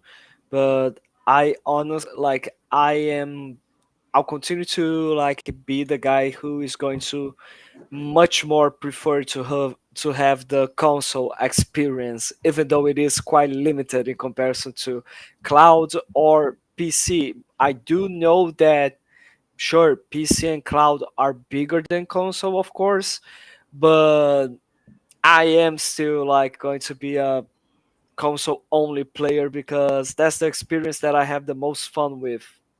Mm-hmm. And I hope they continue to support it. Absolutely. Yeah, and I know Terry's not a mobile gamer, so that means almost nothing to her. But for those of us that do love mobile gaming, that's going to be something for us. And I know that places like Brazil, places like Mexico, where none of my family has a console of any kind, all the nieces and nephews were all playing on their phones. So I know that it's going to make a huge impact, especially in countries like that where console sales just aren't a thing at all. And trust me, when I say it wasn't any of them, I mean any of them. And there had to have been like 200 nieces and nephews when I went. Oh my lord. You know how Latino families are. You know how they are, Fabio. Yeah, I do know. But that's just Yeah. the younger generation, though, too, because when you look at the younger generation, Mhm. they don't watch TV. They watch everything on their phone. Yeah. They do all their gaming on their phone. Their whole life is on their phone. So that is the future of gaming. It will be mobile. Yeah, and that's why Sarah was very specific in her terms that hardware is going to be for the hardware enthusiast. Mm-hmm. Yeah. Right. So I think they're going to get rid of the entry level stuff. They're going to get rid of the 2 SKU stuff and just go full in. If this mobile store takes off for them, they're going to go full mobile and just give us like a $1,000 Xbox probably in the future, right? No, oh my lord, please no. Yeah, And it's it's just gonna be basically like- the console will be the collector's edition. Yeah. I'm still buying the Halo Collector's Edition. Sorry to anybody that's listening, mainly my wife. If it's a Halo Collector's Edition, I'm buying it. Just saying. I mean, I hope they don't go with this idea of we are going to be doing that. It's going to be console enthusiasm, so they are going to buy whatever console we make with the whatever price tag we put in. Because you need to take into consideration that currency, especially here in Brazil, is really. It's Yeah, I really heard that fun. the It's tax really on fun. the console It's in really Brazil fun. is out of control. Yeah, let me put it in those terms. It's really fudging bad. Okay. Really fucking mad. Okay. Basically, Yes. that's how we're a $500 Series X console is 5,000 Brazilian reais here in Brazil. That's Yeah. that in dollar or when it comes to pounds or euros might be really cheap for other people, of course, but for who lives in Brazil, who receives in Brazilian reais, and who has to spend in Brazilian reais, that is that is expensive as fudge here, honestly. And to have a console like the Series S, it is a really amazing thing what Microsoft ended up doing for these countries that who doesn't have such high value currency, honestly. You're telling And me so an Xbox Series X costs $968 US? thank you so much. That's it. What the heck?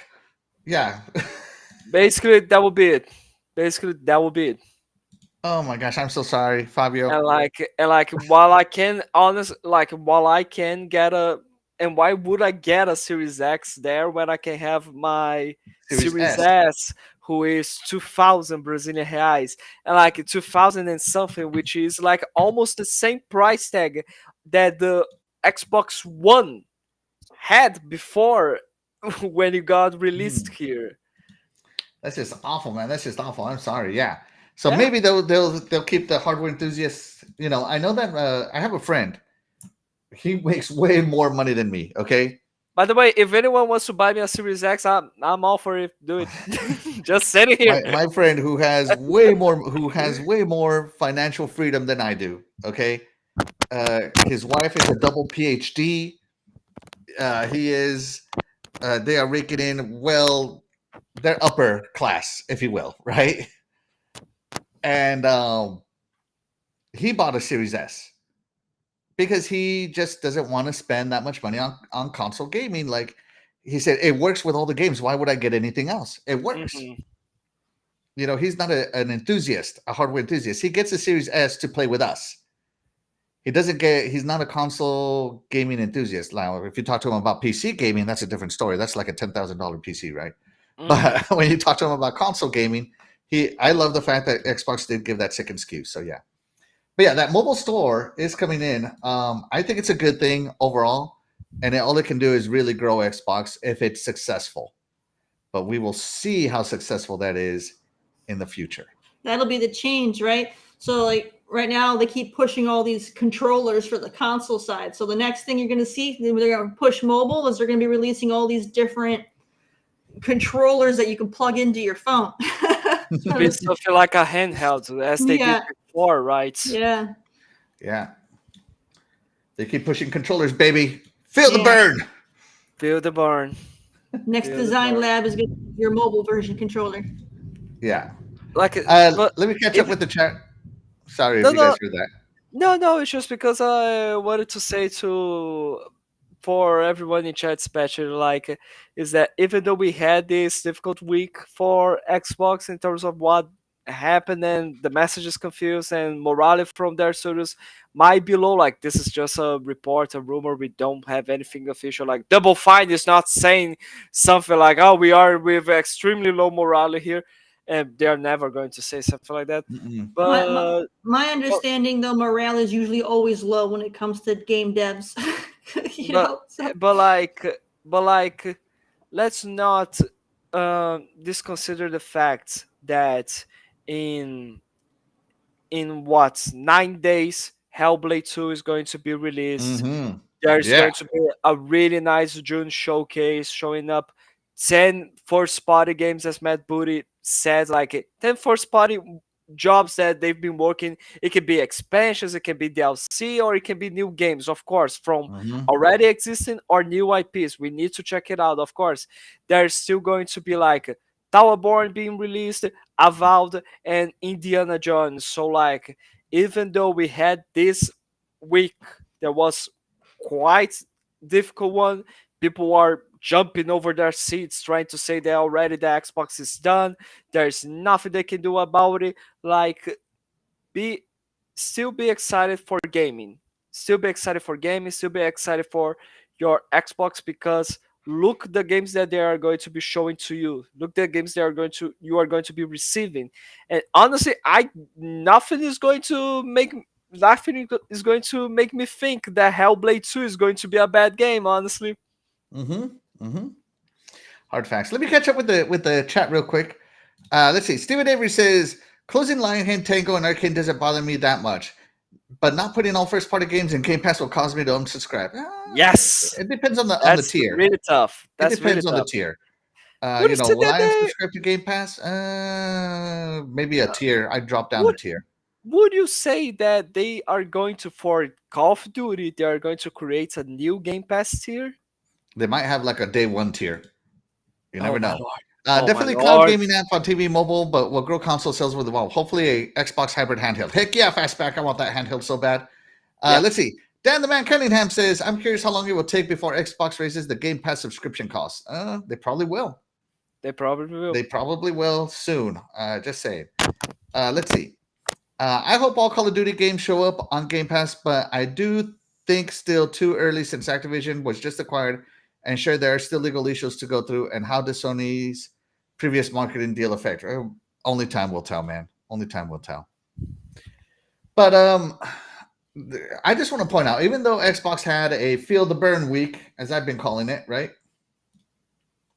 Even though they had this week where it just was not good, and people just don't. People like me, a consumer, doesn't understand the Tango GameWorks layoff, and doesn't think it's justified. That does not mean, guys, that I'm abandoning ship. I'm always going to be an Xbox gamer. I'm always going to play on Xbox, even when the inevitable of Xbox putting all their games on multi-plat happens. I think it's going to happen. When it will happen, only time tells. But I already have my way of saying this is what I'm going to be playing because I like the Xbox brand. I like their games. I still think they are the most consumer-friendly brand of gaming company out there. And yeah, this is a down week, and you can't. A business won't run without ups and downs, and nobody is saying that. Even Sarah said that this was an easy decision. It's not. This was a tough choice, is what she said. And so when they make these tough choices, they are aware that there's going to be some backlash and questions about it. But it is what it is. But Xbox is not going to shut down. Phil Spencer's not going to get fired because Phil Spencer has grown Xbox from the dumpster fire that he inherited in the Xbox One generation to now making more money than the Windows division that they were previously under. Yes, and one of the, if not the biggest gaming publisher that we have right now, because with the Activision Blizzard King deal, they are not like just the third game largest, I think. Yeah, like they're not just like publishing games for Xbox. They are one of the biggest publishers for PlayStation with Bethesda, ZeniMax, and Activision because of Call of Duty and all of their other multi-plat games, but also one of the biggest publishers on mobile because of King, which has Candy Crush. Yeah, and it's nothing is changing. Like Xbox is still, as I've always said, they are the real innovators of the industry. Everything they do, it's always like 5 years too early. We feel that it's 5 years too early, but eventually everybody follows in their footsteps. Yes. Xbox did Xbox Live. Guess who followed in their footsteps? Xbox did Bluetooth wireless controllers. Guess who followed in their footsteps? Xbox did wanted to do the whole connecting the camera that you could talk to and listen to you. They were very heavily scolded. What about my privacy? Now everybody has an Alexa or something, some Google Hub in their house doing the exact same thing.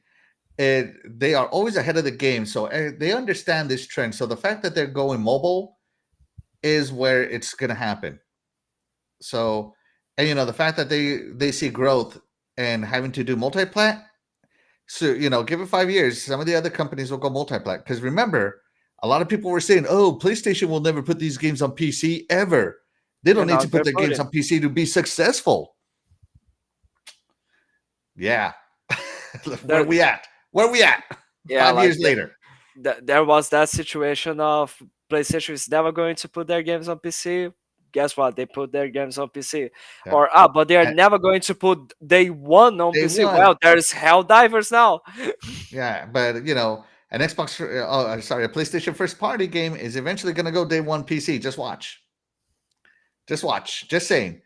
They're going to do what's best for business.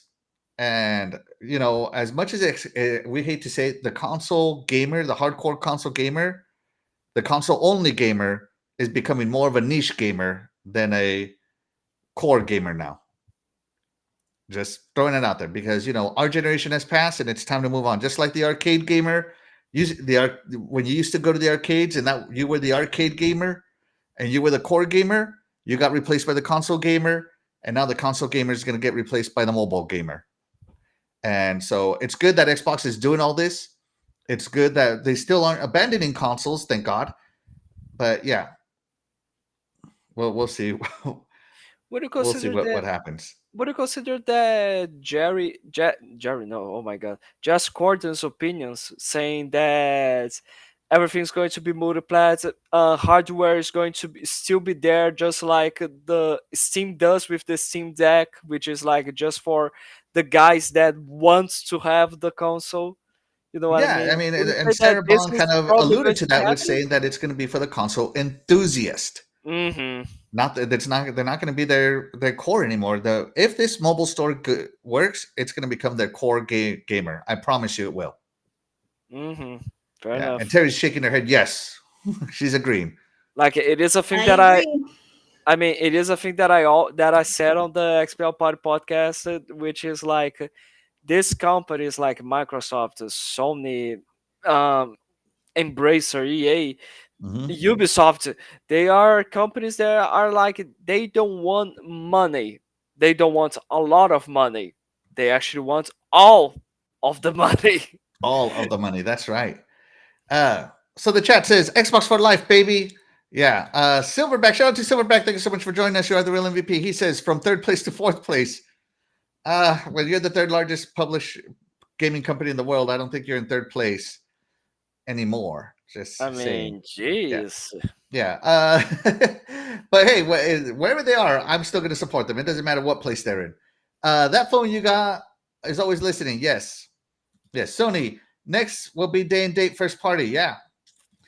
Steven Avery says 4 new games cost more than Game Pass, even at $22 a month. That's right. Phil Spencer wants to put a game on Game Pass every quarter, and $22 is probably where Game Pass Ultimate is going to go. I hope not, but probably. Let's see. Doggy Dog says exactly. PlayStation is going to do it for money. Plus, they've already showed they care about the PC fans more with Helldivers 2. Yeah, baby. Let's see. The Game Complainer says it's funny. I have Twisted Metal 2 on PC on a CD-ROM. They always had their games on PC throughout the years. Fanboys forgot that Sony used to have Sony ImageSoft. Absolutely, they did. Absolutely, they did. Yeah, and they were trying to get on PC back on the PS3. Yeah, they were trying to get that cell processor to be the main PC processor back in the day on PC. I remember that. So yeah, EverQuest was Sony Online Entertainment back in the early 2000s. Yeah. So, all these people that have been saying like, oh, Xbox is now turning into Microsoft Gaming and it's not Xbox anymore. It's still Xbox. You just have to shift with it. And some people can shift easier than others. Trust me, at my job, I had to adjust to a shift. And until I adjusted and I was very resistant to the shift that I was being given. But now that the shift has happened and I've accepted it, I can see that it's good for everybody. Sometimes your bosses have a vision and you just got to be with it. So, yeah. Let's see. Shout out to Web Day. Thank you so much for joining us. You are the real MVP. He says, good morning, Xbox Axel and Terry. And don't forget to say hello to Fabio from Xbox Live Party Podcast. The Game Complainer Sony is WCW. Wow. They're about to get bought out by WWF. But other than that, I don't have any other thoughts. I think that we covered the points of the Sarah Bond interview that I want to cover.